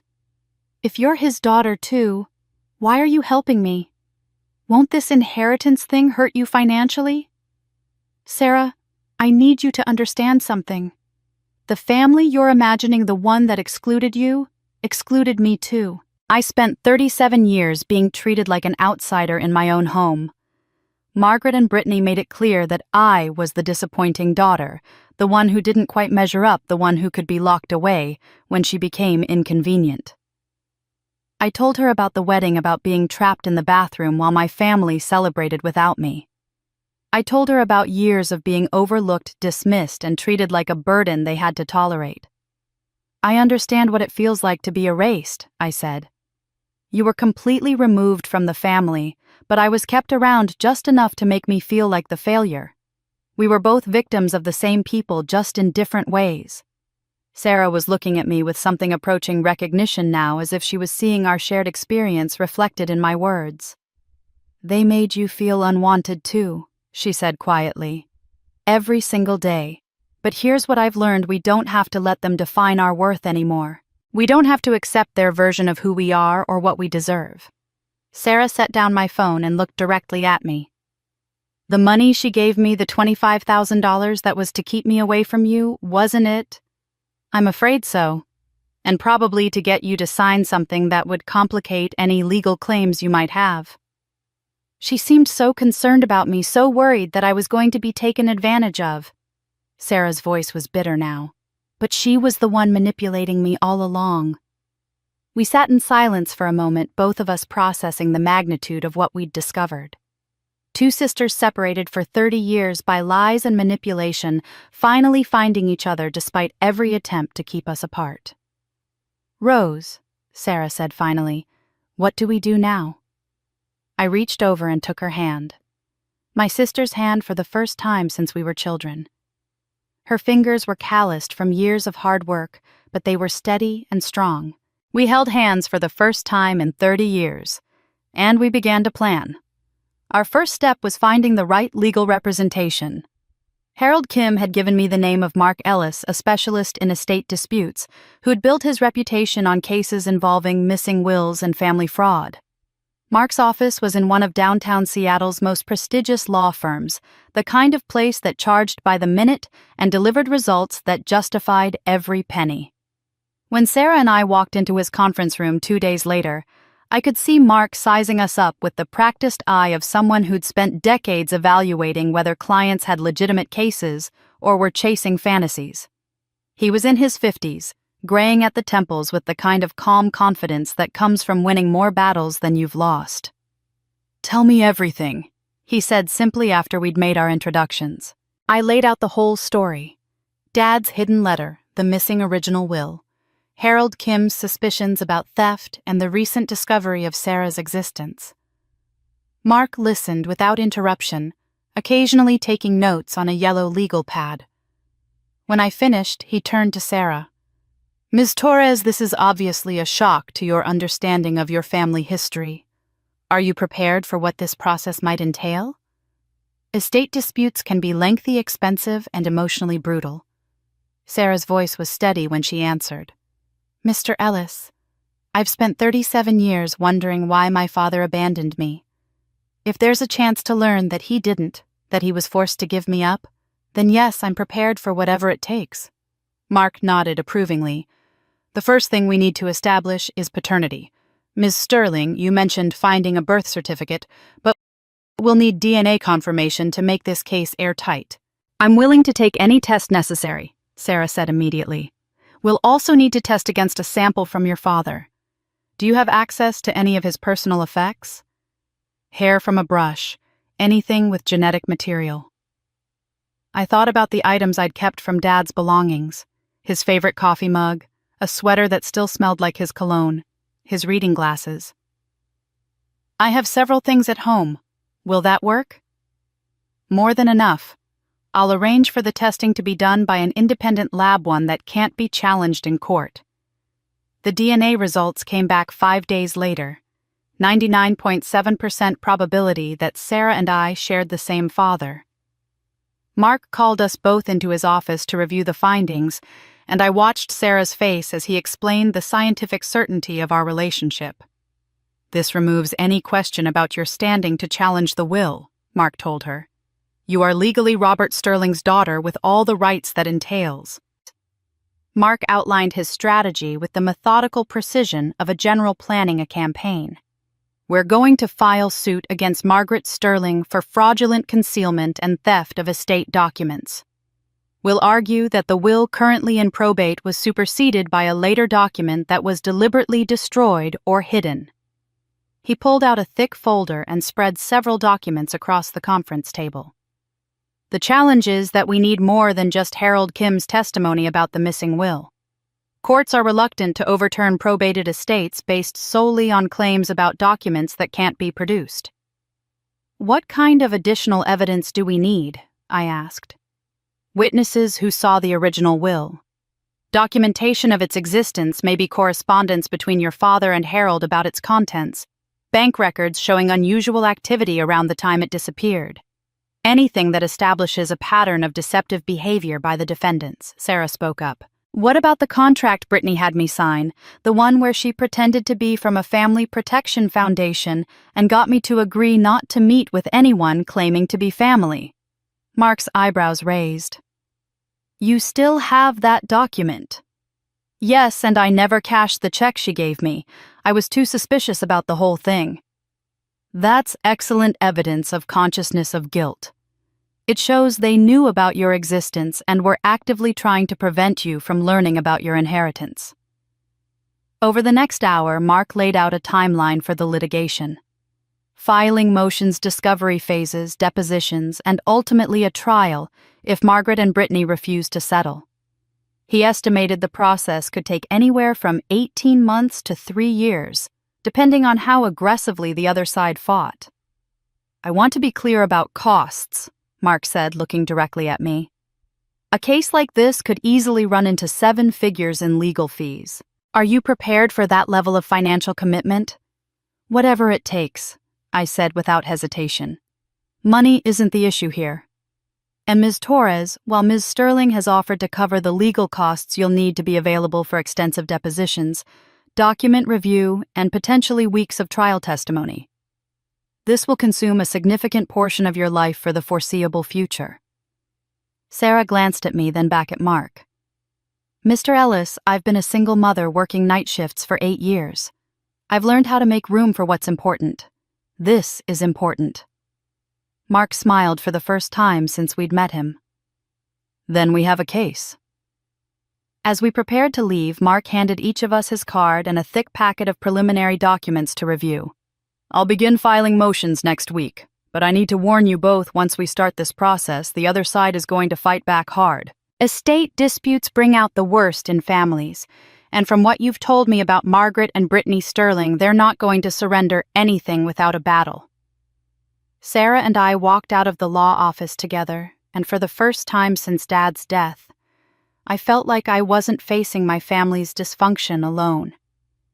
I had a sister, a real sister, who understood what it meant to be discarded by people who were supposed to love you unconditionally.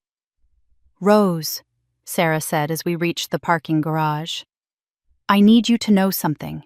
Even if we lose this case, even if we never see a penny of inheritance, finding you has changed my life. For the first time, I feel like I belong somewhere." I felt tears stinging my eyes. That's exactly how I feel, like I finally have real family. But Margaret and Brittany weren't going to let us win without a fight. The retaliation began within a week of our meeting with Mark Ellis. I should have expected it, but somehow I'd underestimated just how far Margaret and Brittany were willing to go to protect their stolen inheritance. I discovered the first attack on a Tuesday morning when I arrived at Sterling Enterprises to find my Mercedes sitting in the executive parking space with all 4 windows smashed and both front tires slashed. Glass glittered across the asphalt like diamonds, and someone had keyed deep scratches into the driver's side door that spelled out a single word: liar. Building security was apologetic, but unhelpful. "I'm so sorry, Ms. Sterling. The cameras in that section of the parking garage malfunctioned sometime after midnight. We've never had equipment failure like that before. It's like someone knew exactly which cameras to disable." Of course they did. This wasn't random vandalism, it was a message. And the timing, just days after we'd filed our initial legal motions, made it clear who was sending it. The next attack targeted Sarah, and it was more sophisticated than simple property damage. She called me in a panic on Thursday afternoon, her voice shaking as she explained what had happened. "Rose, I got an official-looking document in the mail today. It's a court summons saying I have to appear at Seattle Municipal Court tomorrow morning for something called fraudulent inheritance claims. It says, if I don't show up, a warrant will be issued for my arrest." I felt ice form in my stomach. "Sarah, what's the exact name on the document?"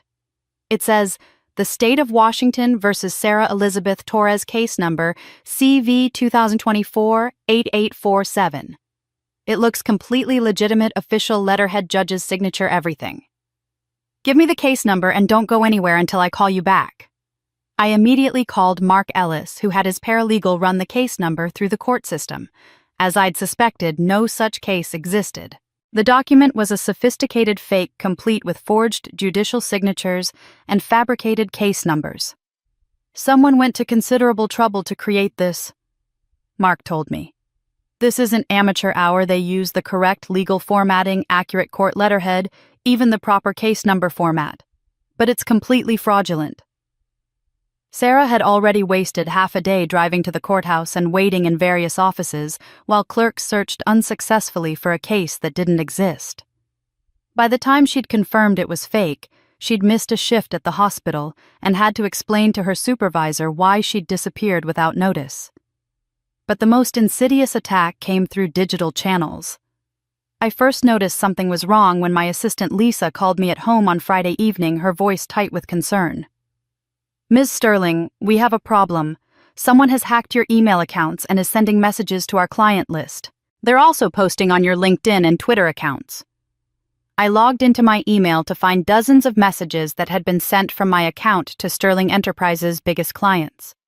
The messages were carefully crafted to sound like they came from me, but they painted a picture of a woman having a mental breakdown. One email to our largest telecommunications client read, "I need to inform you that I've been dealing with some family issues that have affected my judgment recently. My sister has been filling my head with conspiracy theories about inheritance fraud, and I'm not sure I can trust my own perceptions anymore. Please be patient with me as I work through these psychological challenges." Another message sent to a major retail chain we'd worked with for 3 years was even more damaging. I want to be transparent about some personal issues that might impact our business relationship. I've recently discovered I have a sister I never knew about, and the emotional trauma has triggered some mental health concerns that my family is worried about. They think I might be becoming paranoid and making poor business decisions. The social media posts were worse. Someone had used my LinkedIn account to share articles about how to recognize when grief becomes pathological and family scammers who target grieving relatives. My Twitter account was posting rambling threads about feeling confused about family relationships and wondering if people I trust might be lying to me. The genius of the attack was its subtlety. The messages didn't directly accuse me of being mentally ill. They presented as me being transparently concerned about my own mental state. To anyone who didn't know the real story, I would appear to be a successful businesswoman having a very public breakdown over family drama. By Monday morning, I'd received concerned calls from 4 major clients who wanted to discuss whether Sterling Enterprises was still capable of handling their accounts. My reputation, built over 15 years of flawless professional performance, was being systematically undermined by people who wanted to discredit me before I could expose their crimes. That's when Margaret called me for the first time since the wedding disaster. "Rose, darling, I'm so worried about you." Her voice carried that same fake maternal concern she'd perfected when I was a child. "People are saying such strange things about you online. And this business with some woman claiming to be your sister. Honestly, sweetheart, I think you might need professional help." "Professional help, Mom, really?" "Don't use that tone with me, young lady. I'm trying to help you. This fantasy you've constructed about missing wills and secret sisters, it's not healthy. Your father left things exactly as he intended, and trying to change that now is just going to hurt everyone involved." The audacity of her gaslighting was breathtaking. She was calling me delusional for discovering the truth about crimes she'd committed.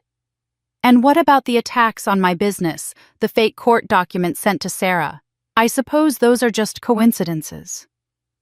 "Rose, honey, I don't know what you're talking about. But I do know that when people are under stress, they sometimes see conspiracies where none exist. Maybe these things are just unfortunate coincidences, and you're connecting them because you're not thinking clearly." Even as she spoke, I could hear the satisfaction in her voice. She was enjoying this the way she'd managed to make me look unstable while positioning herself as the concerned mother trying to help her troubled daughter. "What do you want, Margaret?" "I want my daughter back. I want you to stop this destructive path you're on before you ruin your career and your reputation completely. Drop this legal nonsense, cut contact with this Sarah person who's obviously manipulating you, and let's get back to being a family." "And if I don't?" The silence on the other end stretched for several seconds. When Margaret spoke again, her voice had lost all pretense of maternal warmth. "Then I suppose we'll have to let people draw their own conclusions about your mental state. And Rose, the evidence is becoming quite compelling." They wanted to silence us, but I was ready to make more noise than they ever imagined. Margaret's threat lit a fire under our legal preparations that turned what had been methodical planning into an all-out mobilization for war. Mark Ellis worked around the clock to finalize our court filings, and within 72 hours of my mother's ominous phone call, we had officially filed suit in King County Superior Court. The lawsuit was comprehensive fraudulent concealment of estate documents, theft of inheritance, intentional infliction of emotional distress, and conspiracy to defraud beneficiaries. Mark had crafted the language carefully to ensure maximum legal impact while keeping the door open for media coverage that might pressure Margaret and Brittany into a settlement. That media attention came sooner than expected. The Seattle Times picked up the story first with a headline that made my coffee go cold: "Sterling Family Fortune Sparks Legal Battle Over Missing Will." By the end of the week, the story had been picked up by regional outlets and legal blogs that specialized in high-stakes inheritance disputes. The coverage forced me to confront an uncomfortable reality: this case was going to be very public. Every detail of our family's dysfunction would be dissected in newspapers and online forums.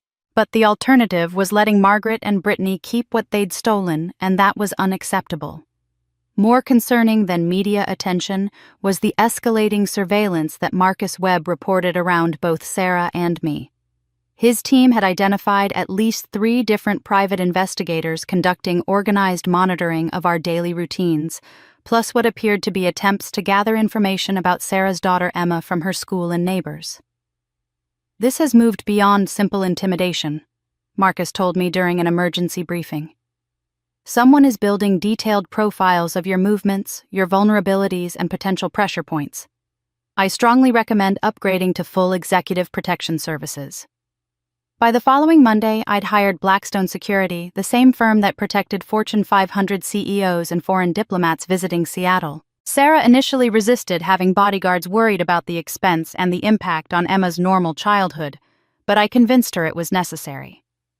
"Sarah, they've already shown they'll target you with fake legal documents," I argued. "What happens when they escalate to something more direct? I can't risk your safety or Emma's because we're trying to expose their crimes."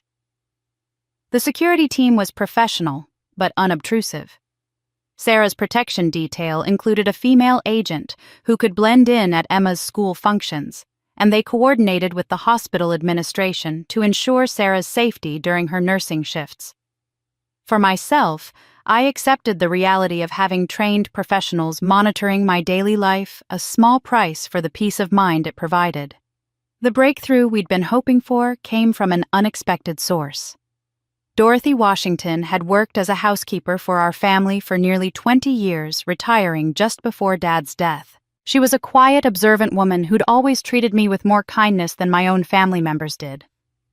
Dorothy called me on a Tuesday evening, her voice nervous but determined. "Miss Rose, I've been reading about your lawsuit in the newspaper. There's something I think you should know, something that's been bothering me for 5 years now." We met at a small cafe in Dorothy's neighborhood where she explained what she'd witnessed the day after Dad's funeral. "Your mother asked me to come in and help clean up after all the visitors had left," Dorothy said, stirring her coffee with shaking hands. "I was working in your father's study when Mrs. Sterling came in with a cardboard box and started going through his desk drawers." Dorothy's account was precise and damning. She'd watched Margaret systematically remove documents from Dad's filing cabinet, examining each one before either keeping it or placing it in what appeared to be a discard pile. "Then she took a stack of papers out to the backyard and burned them in that old metal trash can your father used for yard waste," Dorothy continued. "I thought it was strange she was being so secretive about it, looking around to make sure no one was watching. But she didn't know I could see her from the kitchen window." "Dorothy, did you get a sense of what kind of papers she was burning?" "Legal documents, from what I could tell. The kind with those blue backing pages that lawyers use. And Miss Rose, she was crying while she did it. Not sad crying, but angry crying, like she was furious about having to destroy something important." Mark Ellis was ecstatic when I relayed Dorothy's account. "This is exactly the kind of circumstantial evidence that can make a case," he explained. "Combined with Harold Kim's testimony about the missing will and the suspicious timing, it establishes a clear pattern of document destruction that coincides with your father's death." Dorothy agreed to provide a sworn affidavit about what she'd witnessed, though she was clearly nervous about going up against the family she'd worked for so long. "I liked your father, Miss Rose. He was always respectful, always treated me like I mattered. If someone stole his last wishes, that's not right." While Mark worked on building our legal foundation, Sarah threw herself into preparation for what would inevitably be a grueling court process. She spent hours with Mark's team reviewing potential questions and practicing her testimony about her childhood, her relationship with her mother, and the circumstances of her father's absence from her life. "The other side is going to try to paint you as an opportunist," Mark warned her during one of these sessions. "They'll claim you're a stranger trying to cash in on a wealthy family's grief. You need to be prepared for very personal attacks on your character and your motivations." Sarah's determination never wavered. "Let them try," she said simply. "I lived 37 years thinking my father abandoned me. If there's a chance to learn he was forced to give me up, I'll face whatever they throw at me." I made sure Sarah had everything she needed: time off from work, childcare for Emma during long legal meetings, emotional support when the stress of preparation became overwhelming. For the first time in my life, I was part of a real family unit where people supported each other instead of competing for scraps of affection. As we moved toward our court date, I felt a mixture of anticipation and dread. We had witnesses who could testify to Margaret's suspicious behavior. We had evidence of her attempts to silence and discredit us. We had DNA proof of Sarah's relationship to Dad and documentation of his intentions to include her in his legacy. But Margaret and Brittany had resources too expensive: lawyers, social connections, and a willingness to destroy anyone who threatened their stolen inheritance. They'd already shown they would attack our reputations, our businesses, and our peace of mind. We had witnesses, evidence, and determination. They had secrets we were about to uncover. The morning of our court date arrived gray and drizzling, typical Seattle weather that seemed to match the somber gravity of what we were about to face. I arrived at King County Superior Court 30 minutes early to find the courthouse steps already crowded with reporters and cameras from local news stations. The Sterling family legal battle had captured public attention in a way that surprised even Mark Ellis. Inside the courthouse, the scene was even more intense. The gallery was packed with spectators. Some appeared to be legal professionals observing a high-profile case. Others looked like curious members of the public, drawn by the media coverage. I recognized several faces from Seattle's social circles, people who probably knew my family and were here to witness our very public airing of grievances. Sarah arrived moments after I did, looking pale but determined in a navy blue suit we'd chosen specifically to project competence and respectability. She'd taken the day off from the hospital, arranging coverage for her shift at considerable personal expense, but she walked into that courtroom with her head held high. We took our seats at the plaintiff's table, and for the first time in our adult lives, Sarah and I sat side by side as sisters. When she reached over and took my hand, the simple gesture felt monumental.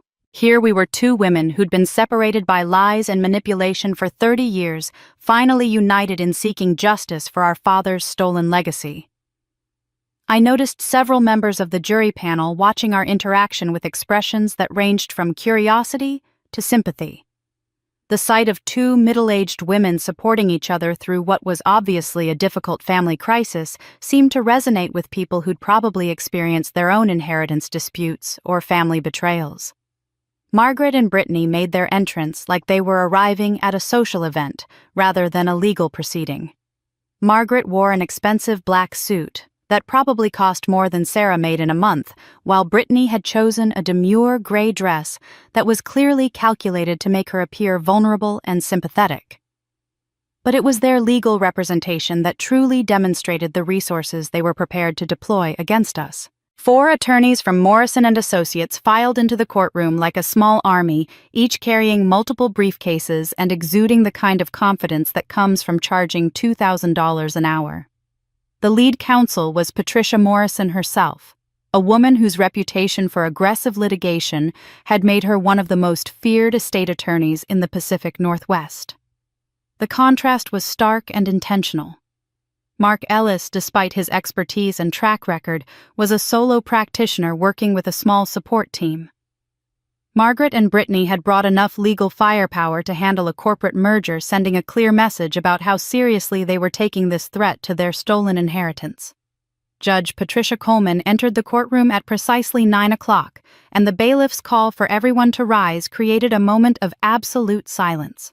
Judge Coleman was in her early 60s, with gray hair pulled back in a neat bun, and the kind of no-nonsense demeanor that suggested she'd presided over every type of family drama imaginable. "Be seated," she said, her voice carrying clearly through the packed courtroom. "We are here today in the matter of Sterling versus Sterling case number CV 2024-9847. This court will hear allegations regarding the validity of a probated will and claims of fraudulent concealment of estate documents." Judge Coleman's opening remarks were delivered with the gravity that such cases deserved. "Let me be clear from the outset," she continued. "Disputes over wills and inheritance are among the most emotionally charged cases that come before this court. Families are torn apart by these proceedings, reputations are destroyed, and relationships are permanently damaged." She looked directly at our table, then at Margaret and Brittany's legal team. However, the integrity of our estate system depends on ensuring that the true final wishes of the deceased are honored, regardless of how uncomfortable that truth might be for surviving family members. If someone has deliberately concealed or destroyed a valid will, this court will not hesitate to impose appropriate sanctions and remedies. The judge's words sent a clear signal that she wasn't going to be swayed by emotional appeals or social status. This was going to be decided on evidence and legal merit, which was exactly what we'd hoped for. Mark Ellis rose to deliver our opening statement outlining the case we'd built over months of investigation.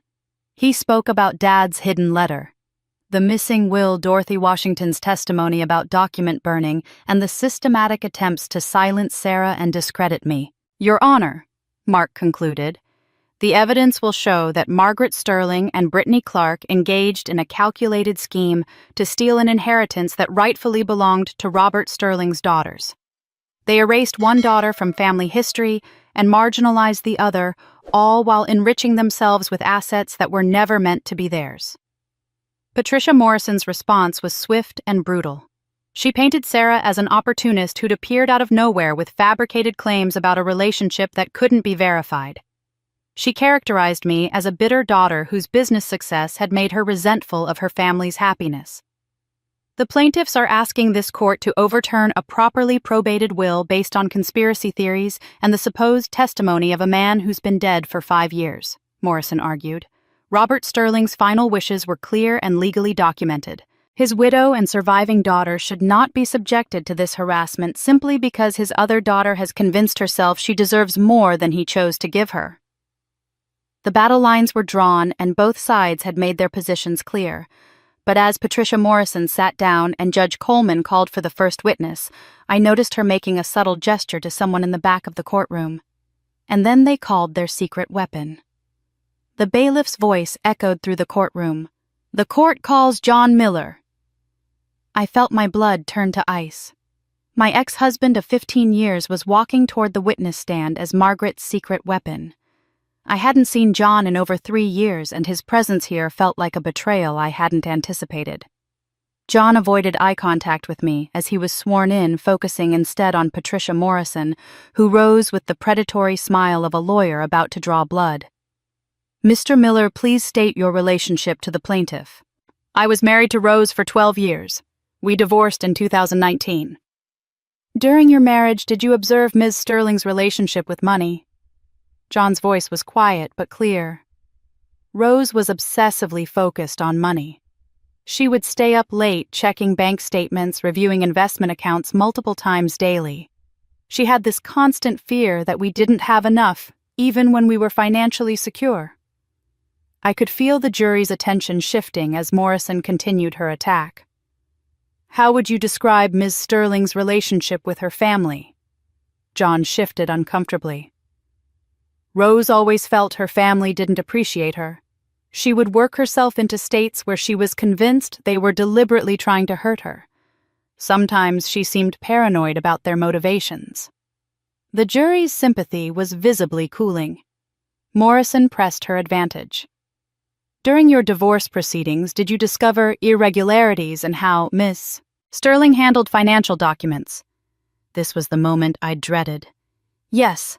My attorney discovered that Rose had altered bank statements and investment records, inflating values, to make it look like she'd contributed more to our joint finances than she actually had.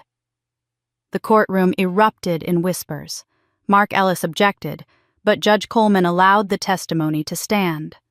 Morrison produced a document. Your Honor, I'd like to enter this psychological evaluation from Ms. Sterling's divorce proceedings. Despite Mark's objections about medical privilege, the judge allowed it with limitations. Following your divorce, did Ms. Sterling seek psychological treatment? Yes. She was seeing a therapist for what she called family trauma and trust issues. She told me she was having trouble distinguishing between real slights and imagined ones, and that her therapist was helping her work through paranoid thoughts. I wanted to scream.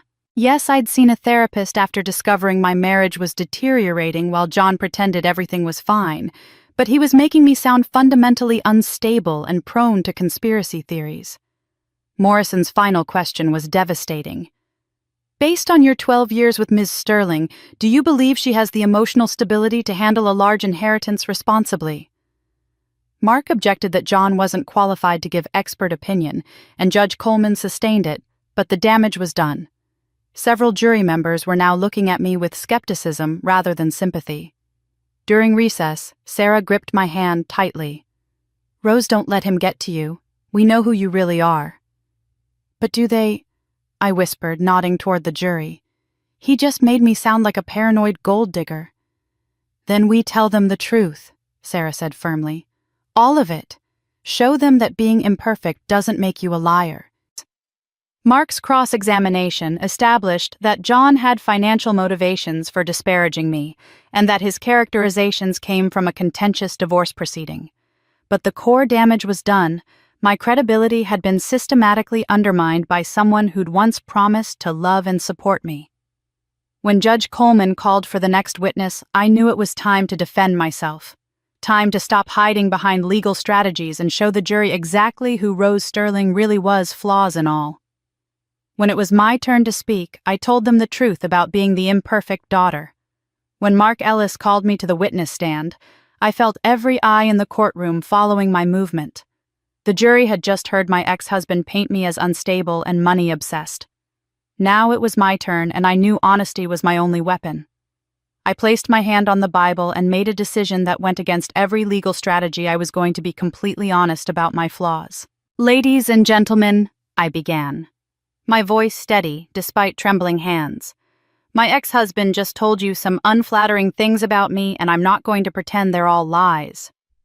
Several jury members leaned forward, clearly not expecting this approach. I wasn't perfect. I made mistakes in my marriage. I struggled with depression after losing my father, and yes, I saw a therapist because I was having trouble processing grief and family relationships that had never been healthy. I saw understanding beginning to replace skepticism in their expressions. John mentioned I was obsessed with money, and there's some truth to that, but I was obsessed with financial security because I'd spent my childhood watching medical bills nearly bankrupt us. When my father got cancer, I dropped out of Harvard to work and help pay for treatment. That trauma stays with you. Several jury members nodded with recognition. He also mentioned I altered financial documents during our divorce. That's true, and I'm not proud of it. I inflated investment values because I was angry and wanted credit for contributions I felt had been minimized. It was wrong, and I paid consequences in our settlement. The courtroom was silent. Even Margaret and Brittany looked surprised by my candor. But I want to be clear about why I'm here. I'm not here for money. I built my own fortune. Sterling Enterprises is worth over $400 million. I have more money than I could spend in lifetimes. Several jury members looked shocked, clearly having been told I was motivated by financial desperation. I'm here because my father's last wish was for his daughters, all of us, to be taken care of. When he was dying, he made me promise to look after my sister. I thought he meant Brittany and I spent 15 years trying to honor that promise despite being treated like an outsider. My voice began shaking, but I continued. When I discovered another sister, Sarah, who'd been completely erased from our family history, I realized my father's promise was bigger than I'd understood. He wanted all his daughters protected, provided for, and to know they were loved. I looked at Sarah, tears in her eyes. Sarah grew up believing her father abandoned her. She's worked night shifts as a nurse for years, struggling to support her daughter while never knowing she came from a family that could have helped. She was denied not just financial support, but knowledge that she was wanted. Turning back to the jury, I strengthened my voice. My stepmother and Brittany didn't just steal money when they destroyed my father's real will. They stole Sarah's identity, her history, her belonging. They stole 30 years of knowing she had a father who loved her. I looked directly at each jury member. John testified I have paranoid thoughts about family betrayal. After discovering the missing will, the systematic erasure of my sister, the attempts to silence us through intimidation and false documents, I think my instincts about betrayal were more accurate than anyone realized. I delivered my final statement with conviction. If wanting to honor my father's memory and protect my newfound sister makes me unstable, then I accept that judgment. But I won't accept that money stolen through fraud should remain with thieves simply because they're related to me. The profound silence that followed showed the jury processing my words, weighing my admitted flaws against the larger story of manipulation and theft. Mark's follow-up questions were brief, establishing timeline and my relationship with Harold Kim. When Patricia Morrison cross-examined me, my complete honesty had made me difficult to attack. I'd already admitted everything she might use against me. As I stepped down, I felt drained, but relieved. For the first time, I'd presented myself exactly as I was, flawed and complicated, but fundamentally honest about my motivations. But the evidence that changed everything wasn't mine to give. It was Sarah's. When Mark called Sarah to the witness stand, the courtroom held its breath. Sarah walked forward with quiet dignity, her resemblance to our father unmistakable to anyone paying attention. Mark began gently establishing her background as a registered nurse and single mother. Her voice carried the calm competence of someone accustomed to medical emergencies. Ms. Torres, when did you first learn Robert Sterling might be your biological father? 3 months ago when Rose contacted me. Before that, I had no idea who my father was. My mother told me he left when I was young. Sarah withdrew a yellowed letter from her folder. After meeting Rose, I searched my mother's belongings more carefully. I found this hidden in an old jewelry box. She held up the letter in Dad's distinctive handwriting. Would you please read that to the court? Sarah's voice trembled. To my beloved Sarah, I'm sorry I couldn't be there for your 10th birthday. I think about you every day. You are my daughter, and you deserve to know that you are loved even if I can't be part of your life right now. Love, Dad. Several jury members leaned forward, clearly moved by the 1996 letter. Sarah presented her collection birthday cards, sent through intermediaries, Christmas gifts, photographs she'd never seen. These came through Helen Rodriguez at my elementary school. I never understood her kindness, lunch money, school supplies. I recently realized she was my father's go-between. The most powerful evidence was letters spanning 1990 to 2018. The final letter brought tears. My dearest Sarah, I've watched from a distance as you became a nurse, built a life of service. I'm so proud. I hope someday you'll understand why I couldn't be the father you deserved. The choice was taken from me, but my love never wavered. Mark asked about her childhood's impact. It was hard. My mother worked 2 jobs. I started working at 14, babysitting, waitressing, eventually nursing school while working full-time. I became independent by necessity. At 16, I supported myself and helped my mother. I learned not to depend on anyone. She described years wondering why her father abandoned her, feeling incomplete without knowing her family history. Mark's final question, what do you hope to gain from these proceedings? Sarah looked directly at the jury. I never wanted inheritance. Money can't give me back 30 years of not knowing my father. I just wanted to know why he left me. Now I know he never did. He was forced to give me up by people who saw me as a threat. She paused. But if my father intended for me to be provided for, if he wanted me to know I mattered, then his wishes should be honored. Not because I need money, but because erasing someone's final wishes is wrong. The impact was visible throughout the courtroom. Several jury members wiped their eyes, moved by her dignity and sincerity. As Morrison prepared cross-examination, she conferred urgently with Margaret and Brittany. Margaret's face grew red, her composure cracking under undeniable evidence. That's when Margaret shot to her feet, pointing accusingly at Sarah. Then Margaret stood up and screamed, "This is all lies!" Margaret's outburst created chaos in the courtroom. Judge Coleman banged her gavel repeatedly, calling for order as bailiffs moved toward the defense table. Margaret was still pointing at Sarah, her face flushed with rage while Brittany tried to pull her mother back into her seat. Mrs. Sterling, you will sit down immediately or be removed from this courtroom. Judge Coleman commanded, her voice cutting through the commotion like a blade. Margaret slowly sank back into her chair, but her composure was completely shattered. For the first time since this ordeal began, she looked like what she really was, a woman whose carefully constructed lies were crumbling around her. Mark Ellis remained calm, apparently having expected this kind of reaction. He approached the bench with a manila folder in his hand.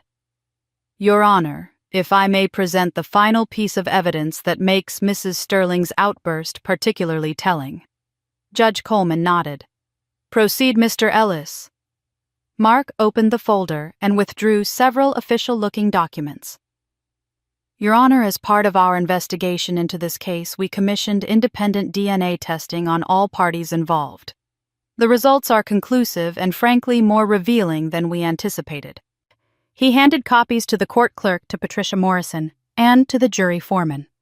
The DNA samples were taken from personal effects of the deceased Robert Sterling hair, from his brush saliva, traces from his coffee mug, items that Ms. Rose Sterling provided from her father's belongings. Mark's voice carried clearly through the now silent courtroom. The results show that Rose Sterling has a 99.7% probability of being Robert Sterling's biological daughter. Sarah Torres shows a 99.4% probability of being his biological daughter. I felt vindication wash over me, but Mark wasn't finished. However, the most significant finding concerns Brittany Clark née Sterling. Mark paused, letting the tension build. Brittany Clark has a 99.9% probability of being Margaret Sterling's biological daughter, but a 0% probability of being Robert Sterling's child. The courtroom erupted. Gasps echoed from the gallery. Jury members turned to look at each other in shock, and Patricia Morrison was frantically whispering with her client team. "The DNA evidence conclusively proves that Brittany Clark is not Robert Sterling's biological daughter," Mark continued over the noise. "She is the product of an extramarital relationship that Margaret Sterling concealed for 34 years. I turned to look at Brittany, who had gone completely white. She was staring at Margaret with an expression of pure devastation, as if her entire world had just collapsed, which in a very real sense it had. This explains why Margaret Sterling was so desperate to eliminate Sarah from the family equation," Mark pressed on. "She wasn't just protecting her daughter's inheritance, she was protecting the secret that Brittany had no legitimate claim to Robert Sterling's estate whatsoever." Margaret was crying now, tears streaming down her face as she rocked back and forth in her chair. The sophisticated woman who had orchestrated years of manipulation and fraud was reduced to a broken shell. Judge Coleman called for a brief recess, but before the bailiff could restore order, Margaret stood up again. This time her voice was barely a whisper, but in the stunned silence of the courtroom, everyone could hear her. "I was afraid he would leave me if he knew," she said, her words coming out in choking sobs. "Robert was so honorable, so devoted to family. If he'd known Brittany wasn't his, I couldn't lose him.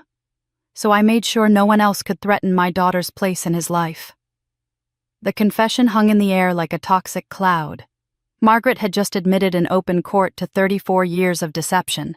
She'd let Robert Sterling raise another man's child as his own, while simultaneously forcing him to abandon his actual daughter.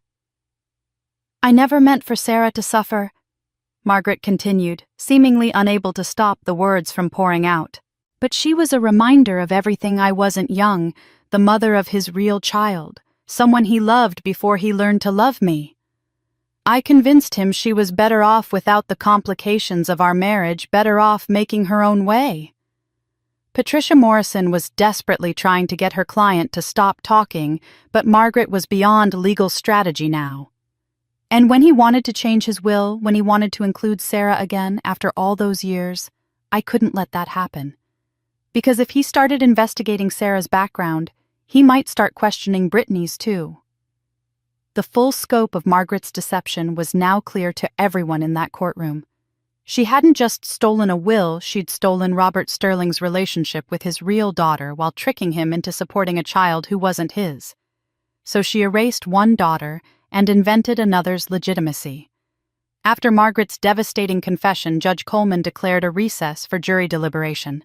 The 12 men and women filed out of the courtroom to discuss what had become one of the most dramatic inheritance cases in King County history. Sarah and I found ourselves sitting on a wooden bench in the courthouse hallway, surrounded by the echoes of footsteps and hushed conversations. For the first time in months, I felt an unexpected sense of peace. Despite everything hanging in the balance, despite not knowing what the jury would decide, I wasn't anxious anymore. "How are you feeling?" I asked Sarah, who was staring at her hands. "Strange," she said quietly. "For 37 years I believed my father abandoned me. Now I know he was forced to give me up by someone who was protecting a lie about her own daughter. I should be angry, but mostly I just feel sad for all the years we lost." Through the tall courthouse windows, we could see news vans lined up along the street. Reporters were doing live broadcasts, and clusters of people stood around checking their phones. Mark Ellis had warned us that the story was spreading rapidly on social media, under the hashtag Sterling Truth, with public opinion largely split between those who supported our quest for justice and others who felt family disputes should be handled privately. On the opposite side of the hallway, Margaret and Brittany sat in isolation. No friends had come to support them, no family members offered comfort. Margaret stared straight ahead with the hollow expression of someone whose carefully constructed world had completely collapsed. Brittany kept trying to make phone calls, but each attempt seemed to end in frustration. "She's probably trying to reach David," Sarah observed, noticing Brittany's increasingly desperate attempts to connect with someone. "But he's not answering." We learned later that David had indeed been avoiding Brittany's calls, too busy with his own legal troubles. The divorce proceedings had accelerated after our wedding revelations, and he was fighting to keep what little remained of his assets from being seized by creditors. As the second hour of deliberation passed, I found myself reflecting on everything that had brought us to this moment. The wedding humiliation that had sparked my revenge, the discovery of Dad's hidden letter, finding Sarah uncovering the truth about Margaret's deception and Brittany's parentage. "Sarah," I said, "regardless of what the jury decides, I want you to know something. Finding you has been the most important thing that's happened to me in years. I spent my whole life feeling like I didn't belong in my own family, and now I understand why. I wasn't looking for the wrong kind of acceptance. I was looking in the wrong place entirely." She squeezed my hand. "I feel the same way. Even if we lose everything, at least I know the truth about my father. I know he loved me. I know he didn't choose to leave me. That knowledge is worth more than any inheritance." The third hour dragged by slowly. Courthouse staff came and went. Other cases were called in adjacent courtrooms, and the afternoon sun shifted through the windows. Margaret and Brittany eventually stopped trying to make phone calls and simply sat in silence. Two women who had built their lives on lies that had finally caught up with them. At 4:17 p.m., exactly 3 hours and 12 minutes after deliberations began, the courthouse door opened and the bailiff emerged. "All parties in Sterling versus Sterling, please return to the courtroom." Sarah and I stood up together, straightening our clothes and preparing to hear our fate. As we walked back toward the courtroom doors, I realized that whatever happened next, we'd already won the most important battle. We'd found each other, uncovered the truth, and restored Dad's memory. The bailiff called us back. The gavel was about to fall. The courtroom was packed as we filed back in the air, thick with anticipation. Sarah and I took our seats at the plaintiff's table while Margaret and Brittany sat rigidly at theirs, both looking like they were bracing for impact. Judge Coleman entered with the same composed dignity she'd maintained throughout the trial.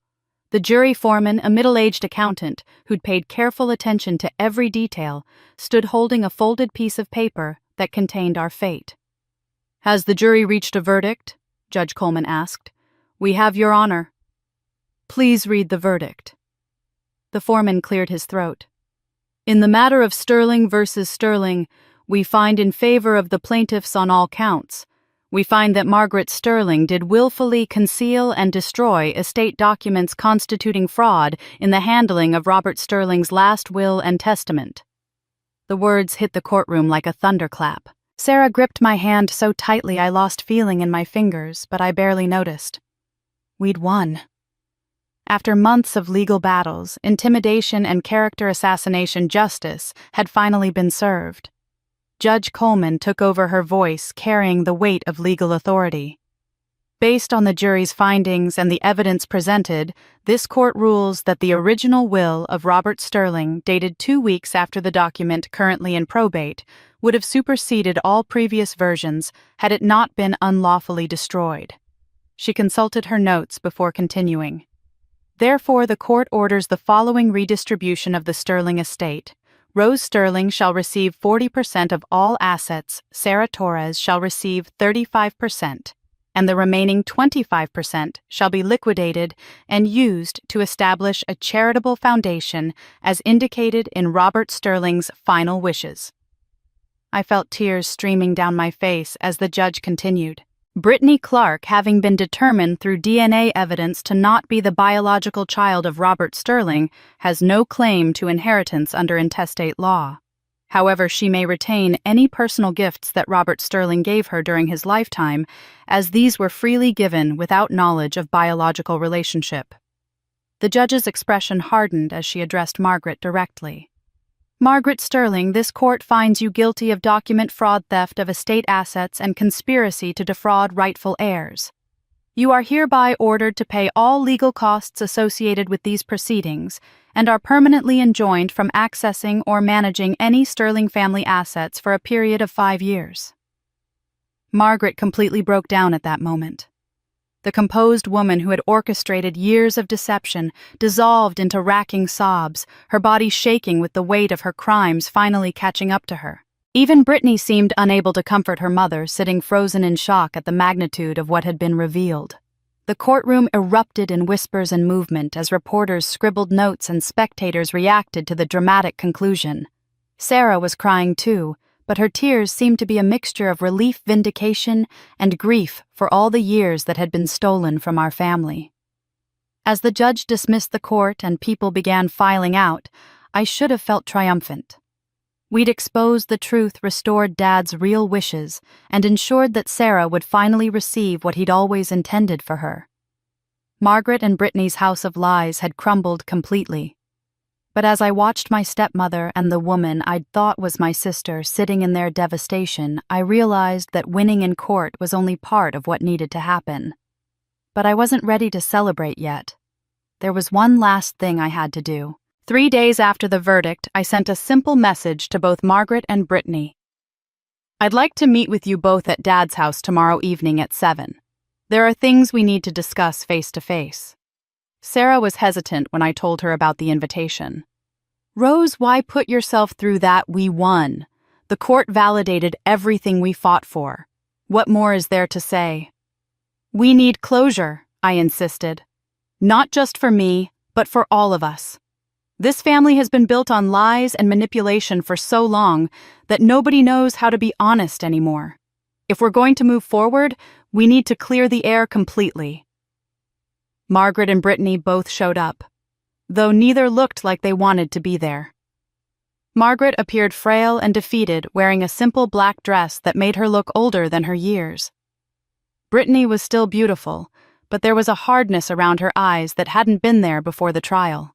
I led them to the dining room of Dad's house, the same room where we'd shared countless family meals when I was growing up. The mahogany table still bore the small scratch I'd accidentally made with a fork when I was 8, and the chandelier cast the same warm light it had during those long-ago dinners when I'd always felt like I was sitting slightly outside the family circle. Thank you both for coming. I began taking my seat at the head of the table where Dad used to sit. I wanted us to talk without lawyers, without cameras, without any agenda except honesty. Margaret was the first to speak, her voice barely above a whisper. Rose, I know I can never undo what I've done. I never meant to hurt you. When I married your father, I was so afraid of losing him, so terrified that he'd choose Jennifer and Sarah over me and Brittany. Tears started flowing down her cheeks.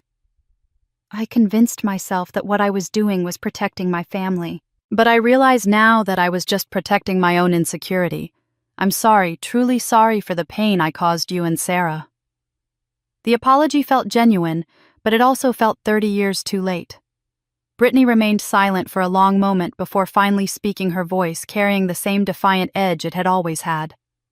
I'm not going to apologize for being loved by the only father I ever knew. DNA doesn't make family rows. I was his daughter for 34 years. You can't erase that just because we don't share the same blood. I looked at her steadily. You're right, Brittany. Love matters more than genetics, and Dad did love you. But lying can erase everything else. What's that supposed to mean? It means that the love Dad felt for you was based on truth, even if the circumstances were built on deception. But the love you felt for him, was that real? Or was it just convenience? Because the moment you found out he wasn't your biological father, you could have chosen to honor his memory anyway. Instead, you chose to help steal from his real daughters. Brittany's composure finally cracked.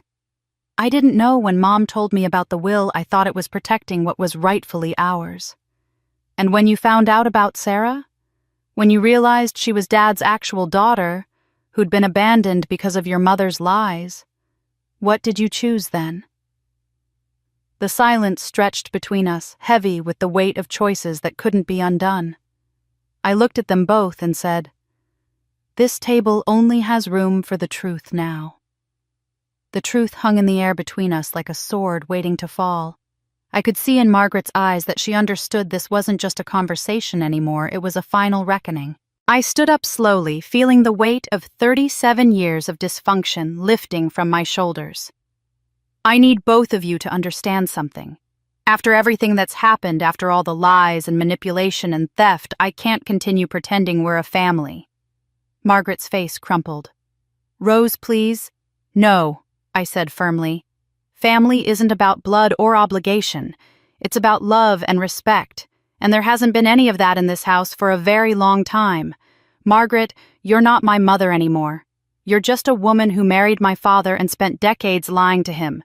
And Brittany, you're not my sister. You're someone who helped steal from me and tried to erase Sarah from existence. I reached into my purse and pulled out a check I'd prepared before coming here. Margaret, this is $100,000 enough for you to live comfortably for several years. Consider it a final severance payment. I placed the check on the mahogany table between us. This is the last money you'll ever see from the Sterling name. After tonight, we have no relationship, no obligations to each other. Nothing. Margaret stared at the check with tears streaming down her face, but she didn't reach for it.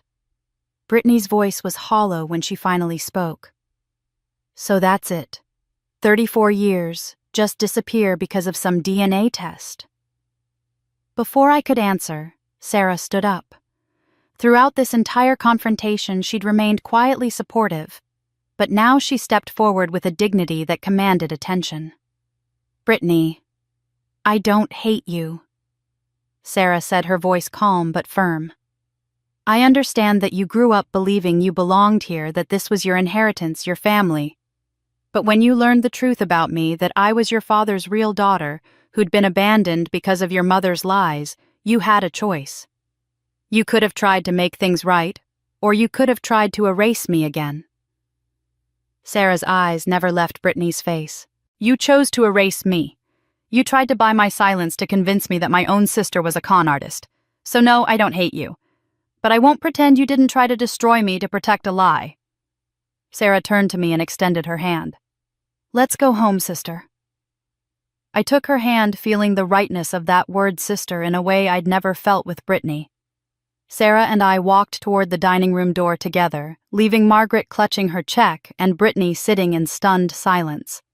As we reached the front door of the house where I'd grown up, where I'd spent so many years feeling like an outsider in my own home, I realized something profound had shifted. For the first time in my life, I didn't feel the urge to look back to check their reactions, to worry about whether I was being too harsh. Margaret and Brittany could sit in that dining room with their secrets and their guilt and their stolen years. They could figure out how to live with the consequences of their choices. Sarah and I stepped out into the cool Seattle evening, and I closed the door behind us without a backward glance. The house no longer held any power over me. Within a week of our confrontation at Dad's house, I made a decision that surprised even myself. I put the family mansion on the market and began the process of establishing the Robert Sterling Foundation. The house had been a symbol of everything wrong with our family dynamics, the place where secrets were kept, where Sarah had been erased from photographs, where I'd always felt like an outsider at my own dinner table. It was time to transform those negative memories into something positive. The Foundation's mission was close to my heart, supporting children's services and single mothers who were struggling to build better lives for their families. I thought about Sarah working night shifts at the hospital, raising Emma alone, while never knowing she had family who could have helped. I thought about all the other women out there facing similar challenges without support systems or financial resources. Sarah was hesitant when I first suggested she and Emma move closer to Seattle. "Rose, we don't want to be charity cases," she said during one of our weekly coffee meetings. "I've been independent for so long, I'm not sure I know how to accept help." "It's not charity," I insisted. "It's family. Emma deserves to know her aunt, and honestly, I'd love the chance to be part of her life. I've never been an aunt before." The transition happened gradually. Sarah found a nursing position at Seattle Children's Hospital that offered better hours and significantly better pay. I helped them find a comfortable 2-bedroom apartment in a safe neighborhood with good schools close enough that Emma could walk to class, but far enough that Sarah maintained her independence. Meanwhile, I made my own housing change. The downtown penthouse had served its purpose when I was building my business empire, but it felt cold and impersonal now that I had real family in my life. I found a charming craftsman house in the Wallingford neighborhood, nothing too grand, just a place with character and warmth where people could actually live rather than just exist. Sarah threw herself into helping me decorate the new house, bringing an eye for comfort and practicality that my sterile penthouse had always lacked. We spent weekends browsing antique shops and farmers markets, choosing furniture and art that felt welcoming rather than impressive. For the first time in my adult life, I had a home that felt like more than just a place to sleep between business meetings. Emma adapted to our extended family with the resilience that children possess. She was initially shy around me, probably unsure what to make of this aunt who had suddenly appeared in her life. But when I taught her how to make pancakes on Saturday mornings and helped her with homework on Sunday afternoons, she began to warm up. The first time she called me Aunt Rosie, I nearly cried. We were baking cookies in my new kitchen, and she needed help reaching the flour on a high shelf. "Aunt Rosie, can you get that for me?" she asked so naturally, as if I'd always been part of her world. That simple phrase, Aunt Rosie, represented everything I'd been missing for 37 years. Not the formal, distant relationships I'd had with Margaret and Brittany, but the easy affection that comes from genuine care and shared experiences. Our weekend routines became sacred to me. Sarah would bring Emma over on Saturday mornings, and we'd cook breakfast together while planning some small adventure trips to the zoo, walks around Green Lake, or simply afternoons in my backyard garden. These were the family moments I'd dreamed about but never experienced growing up. But there was still one goodbye I needed to make. 6 months after settling into my new routine with Sarah and Emma, I finally felt ready to do something I'd been avoiding since the trial ended. I drove to Lakeview Cemetery on a gray Seattle morning, carrying with me a letter I'd spent weeks writing and rewriting. Dad's grave was exactly as I remembered it, simple granite headstone with his name dates and the inscription, "Beloved husband and father." For years after his death, I'd visited this place feeling angry and abandoned, convinced he'd chosen to leave me with nothing while favoring Brittany and Margaret. Today I came with a completely different understanding of who he'd been and what he'd tried to do for his daughters. I sat on the bench near his headstone and pulled out the letter written on the same cream-colored stationery he'd always used for important correspondence. "Dear Dad." I began reading aloud, my voice carrying across the quiet cemetery. "I'm writing to tell you that we found the truth. Harold Kim gave me your letter, and Sarah and I discovered everything Margaret and Brittany tried to hide from us. I told him about finding the hidden box in the attic, about meeting Sarah and learning how she'd grown up, believing he'd abandoned her. I described the trial, Margaret's confession, and the DNA evidence that revealed Brittany wasn't his biological daughter. You were right to hide that evidence, Dad. You knew Margaret might try to destroy your real will, and you trusted that someday the truth would come out. It took longer than either of us hoped, but justice was finally served." I paused, looking at the dates on his headstone, 1952 to 2019. He'd been only 67 when he died, still young enough to have seen Emma grow up, to have walked Sarah down the aisle if she ever remarried, to have enjoyed being a grandfather to the little girl who now called me Aunt Rosie. I want you to know that I'm keeping the promise I made to you in the hospital. I'm taking care of Sarah just like you asked. But it's not a burden anymore, it's a joy. She's the sister I always needed, and Emma is the niece I never knew I wanted. I told him about the Robert Sterling Foundation, how we were using the family money to help single mothers and children who needed support. I described Sarah's new job at Children's Hospital, Emma's progress in school, and the weekends we spent together creating the kind of family memories he'd always wanted for us. The Sterling name means something positive now, Dad. Not because of wealth or social status, but because we're using our resources to help people who need it most. I think you'd be proud of what we're building together. As I folded the letter and placed it against his headstone, I realized this was the first time I'd visited his grave without feeling angry or sad. Instead, I felt gratitude for a father who'd loved both his daughters enough to fight for our future, even when he was forced to make impossible choices. The morning sun broke through the Seattle clouds, casting warm light across the cemetery. I stood up, brushing grass from my jeans, and looked one more time at Dad's headstone. "Thank you for never giving up on us," I whispered. And finally, I felt his presence smiling down on both his daughters. While I was building new memories with Sarah and Emma, Margaret was experiencing the consequences of 30 years of deception in ways she'd never imagined possible. I learned about her situation not through direct contact. I'd blocked her number and had no intention of speaking with her, but through the inevitable gossip network that exists in Seattle's social circles. Margaret had been forced to sell the downtown condo she'd lived in since Dad's death, unable to afford the mortgage payments without access to the Sterling estate assets. She'd moved into a modest one-bedroom apartment in Bellevue, the kind of place she would have looked down on just a year earlier. The woman who had once hosted elaborate dinner parties and charity luncheons now lived in complete social isolation. Her old friends had distanced themselves with the swift efficiency that wealthy social circles employ when scandal threatens to taint their own reputations. The same women who had once competed for invitations to Margaret's events now crossed the street to avoid running into her at the grocery store. Phone calls went unreturned. Charity board positions were quietly revoked, and dinner party guest lists were suddenly full whenever she tried to maintain her social connections. I knew from Harold Kim, who occasionally updated me on legal matters, that Margaret had attempted to contact both Sarah and me multiple times. My phone number had been changed and blocked, but she'd tried reaching Sarah through the hospital, leaving increasingly desperate messages that went unanswered. Sarah had made it clear she had no interest in maintaining any relationship with the woman who had stolen her father and her inheritance. Brittany's visits to Margaret were infrequent and strained, according to what I'd heard through mutual acquaintances. Their relationship had deteriorated rapidly once the DNA results revealed the truth about Brittany's parentage. Brittany blamed Margaret for destroying her life and making her live a lie for 34 years. Bam. The conversations between them were reportedly bitter affairs, with Brittany demanding to know who her real father was, and Margaret refusing to provide that information. The apartment where Margaret now lived was a stark contrast to the spaces she'd once inhabited.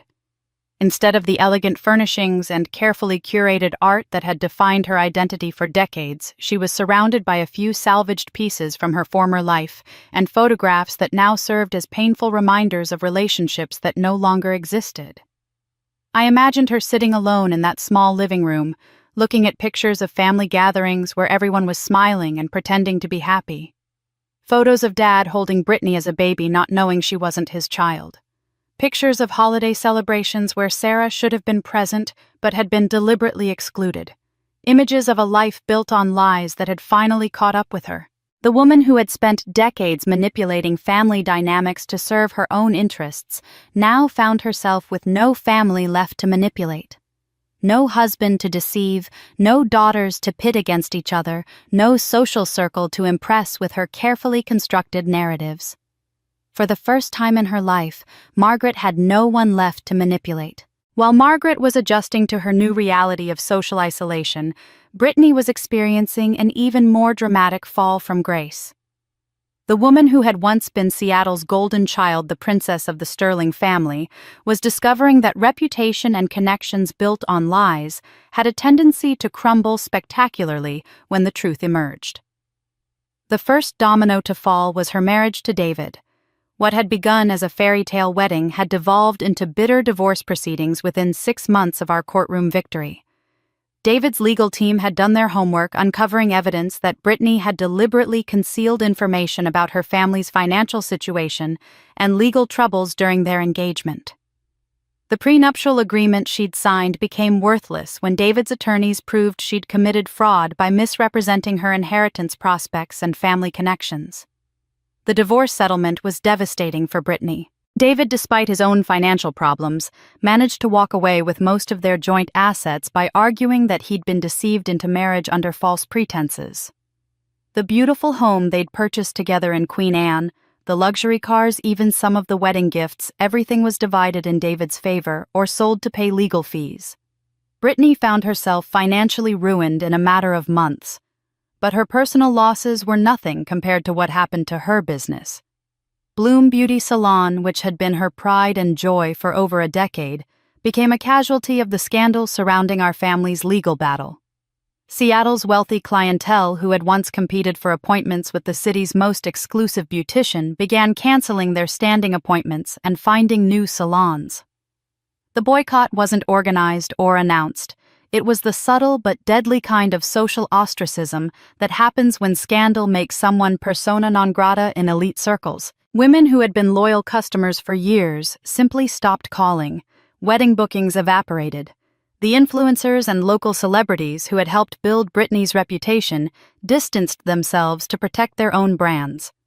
Within 8 months of the trial's conclusion, Bloom Beauty Salon was forced to close its doors permanently. Brittany had to sell the business equipment and salon space for a fraction of what they were worth, barely covering her outstanding debts to suppliers and employees. The woman who had once been featured in Seattle magazine as a rising beauty star was now facing bankruptcy. With no income, no savings, and mounting legal bills, Brittany had no choice but to sell her remaining personal assets and move in with Margaret. The sight of the two of them, both fallen from their previous heights of privilege sharing that small Bellevue apartment, must have been a daily reminder of how completely their house of cards had collapsed. Brittany's attempts to rebuild her career were consistently thwarted by her reputation. The beauty industry in Seattle was small and interconnected, and word traveled fast about her role in the Sterling family fraud scandal. Potential employers were reluctant to hire someone whose name was associated with deception and legal troubles. Job interviews that had once been formalities became humiliating exercises in explaining her past. The few positions she managed to secure never lasted long. Whether it was a receptionist job at a spa in Tacoma or a stylist position at a chain salon in Everett, her past always seemed to catch up with her. Customers would recognize her name or face, and complaints would follow.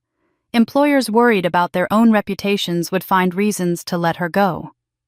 After a year of failed attempts to restart her life in the Seattle area, Brittany made the decision that many people make when their reputation becomes too much of a burden. She left town entirely. I heard through Harold Kim that she'd moved to Portland, then later to Phoenix, apparently trying to reinvent herself with a new identity and backstory. But old habits die hard, and Brittany's pattern of deception followed her wherever she went. The last time I saw her name in print was in a brief news article from Arizona 2 years after our trial.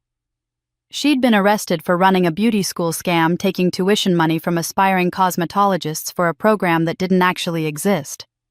The booking photo showed a woman who looked older than her years, with bleached hair and the hard expression of someone who'd been surviving on the margins for too long.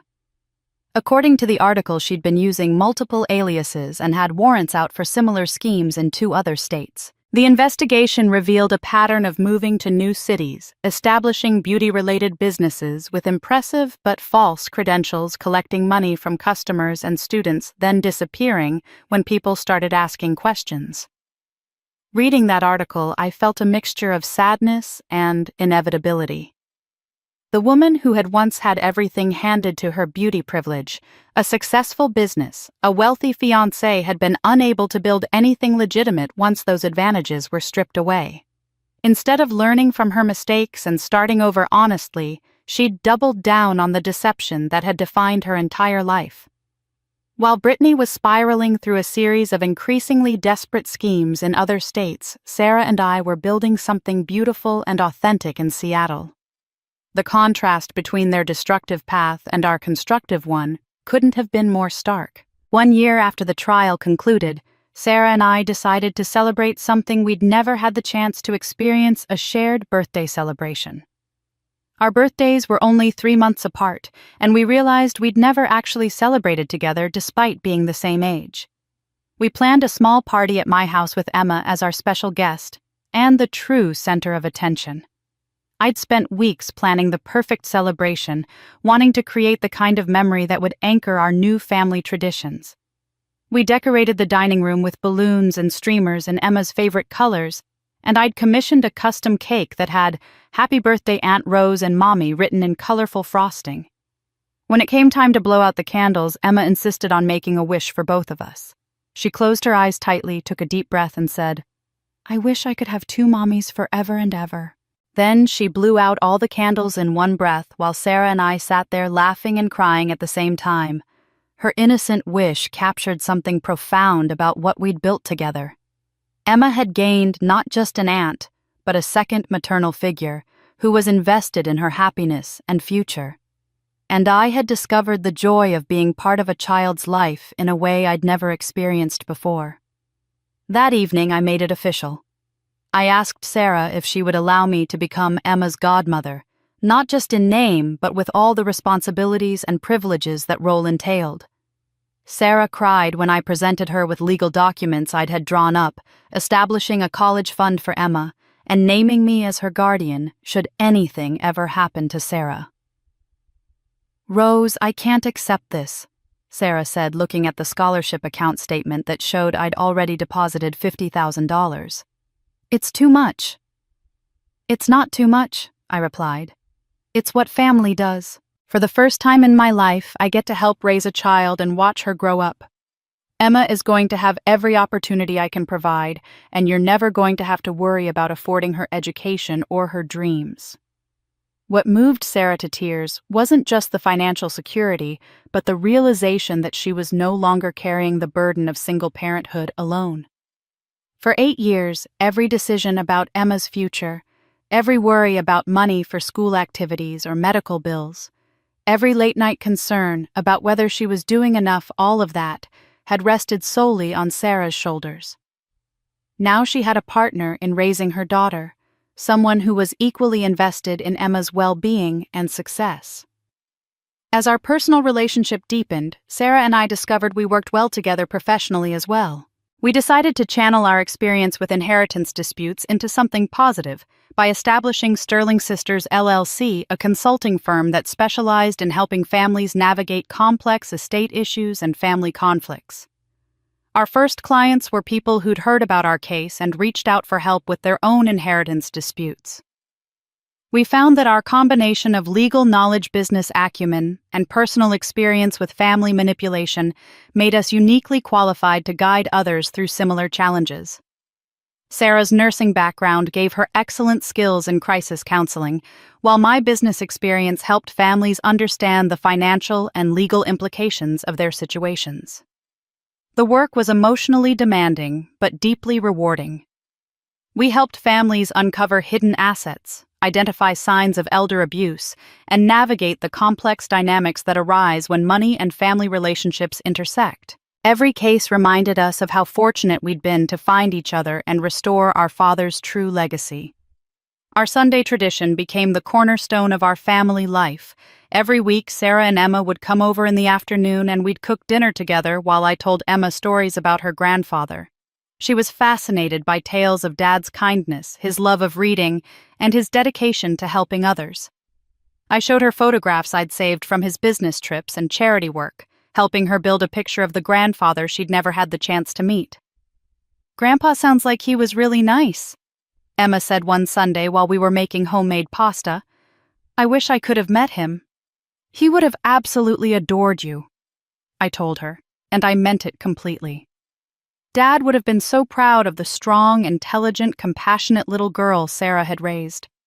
These Sunday dinners filled a hole in my heart I hadn't even realized existed. For decades, I'd focused on building financial success and professional achievements, but I'd never experienced the simple joy of being part of a real family unit. Watching Emma help Sarah stir sauce while chattering about her school day, or seeing Sarah laugh at one of my stories about Dad, gave me a sense of completeness I'd been searching for my entire life. We weren't just survivors anymore. We were family. 2 years after Sarah, Emma, and I had settled into our rhythm as a real family, I received an invitation that would have seemed impossible during the darkest days of our legal battle. The Women's Leadership Summit, one of the most prestigious professional conferences on the West Coast, asked me to deliver the keynote address on a topic I knew intimately: breaking free from family toxicity and building authentic relationships.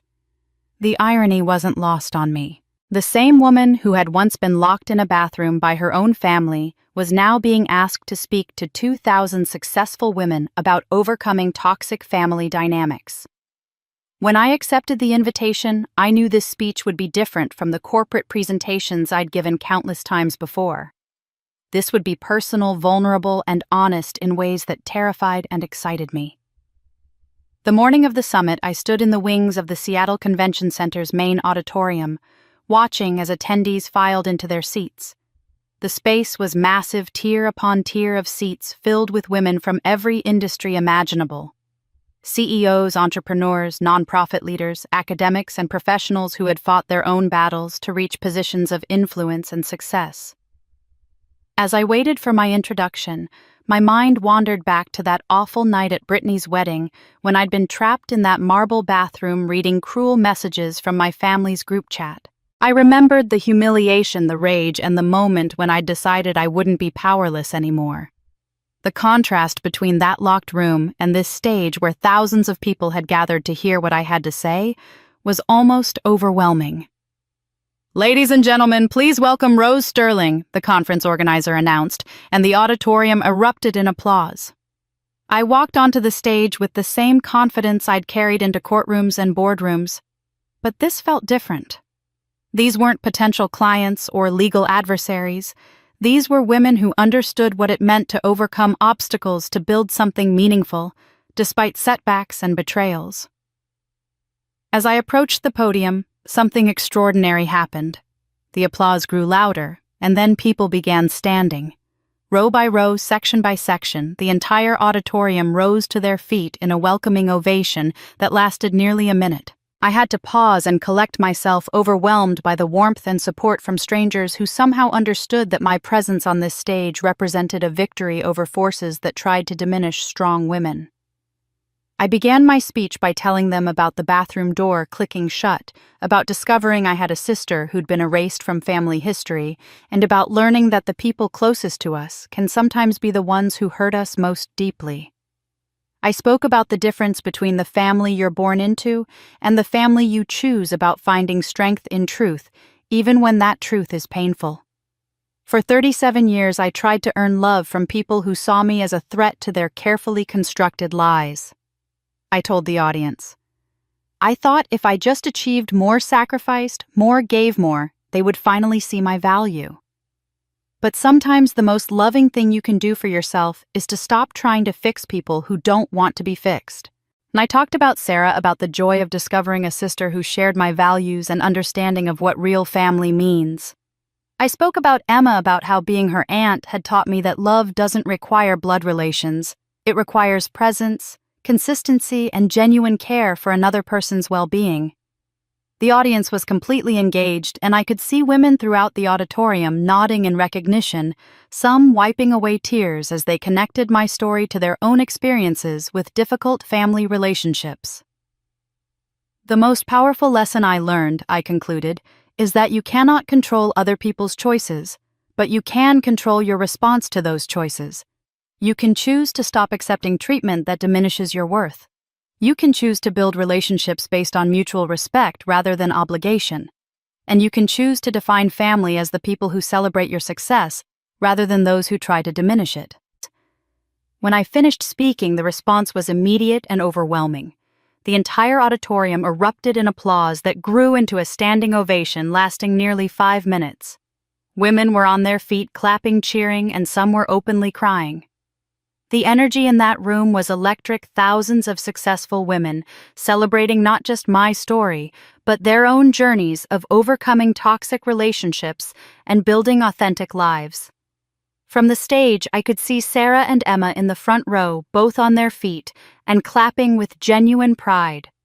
Emma was beaming up at me with the kind of pure joy that only children possess, while Sarah had tears streaming down her face as she applauded. Seeing them there, supporting me in this moment of triumph, filled me with a happiness I'd never experienced during any business success or financial milestone. As the applause finally began to die down and I prepared to leave the stage, I took one last look at that sea of faces, 2,000 women who had chosen to spend their Saturday morning hearing about resilience, authenticity, and the courage to demand better treatment from the people in our lives. In that moment, I understood that my journey from the locked bathroom to this stage wasn't just personal. It was part of a larger story about women refusing to accept diminished versions of themselves, about choosing dignity over convenience, and about building lives based on truth rather than the comfortable lies that others want us to accept.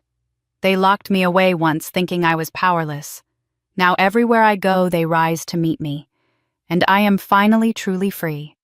And that's Rose's incredible journey from being the forgotten daughter to reclaiming her power and finding her true family. From that humiliating moment locked in a bathroom to standing on stage receiving a 5-minute standing ovation from 2,000 women, Rose proved that sometimes the greatest revenge is simply living well and refusing to let toxic people define your worth.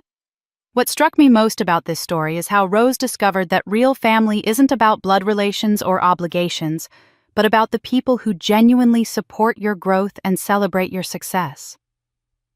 Sarah and Emma became the family Rose had been searching for her entire life, while Margaret and Brittany's house of lies crumbled under the weight of their own deception. The most powerful lesson here is that you don't have to accept mistreatment from anyone, even family members. Rose spent 37 years trying to earn love from people who saw her as a threat to their carefully constructed world. But once she stopped seeking their approval and started demanding the respect she deserved, everything changed. Margaret and Brittany thought they could control Rose by making her feel small and powerless. Instead, they created someone who refused to be diminished ever again. The woman who once apologized for existing became someone who commanded rooms full of successful people eager to hear her story. I'd love to hear your thoughts on Rose's transformation. Have you ever had to cut ties with toxic family members to protect your own well-being? What would you have done differently in Rose's situation? Share your experiences in the comments below, because these conversations help all of us recognize when we deserve better treatment. If this story resonated with you, please hit that like button and subscribe for more incredible true stories about people who refuse to let others write their endings. Ring the notification bell so you never miss these powerful tales of resilience and justice. And remember, just because someone gave birth to you or shares your DNA doesn't give them the right to diminish your worth. Sometimes the most loving thing you can do for yourself is to walk away from people who consistently choose to hurt you. Rose's story proves that it's never too late to demand better, to find your real family, and to build a life based on truth rather than the comfortable lies others want you to accept. Thanks for listening to Rose's journey from locked away to finally free. I'll see you in the next story.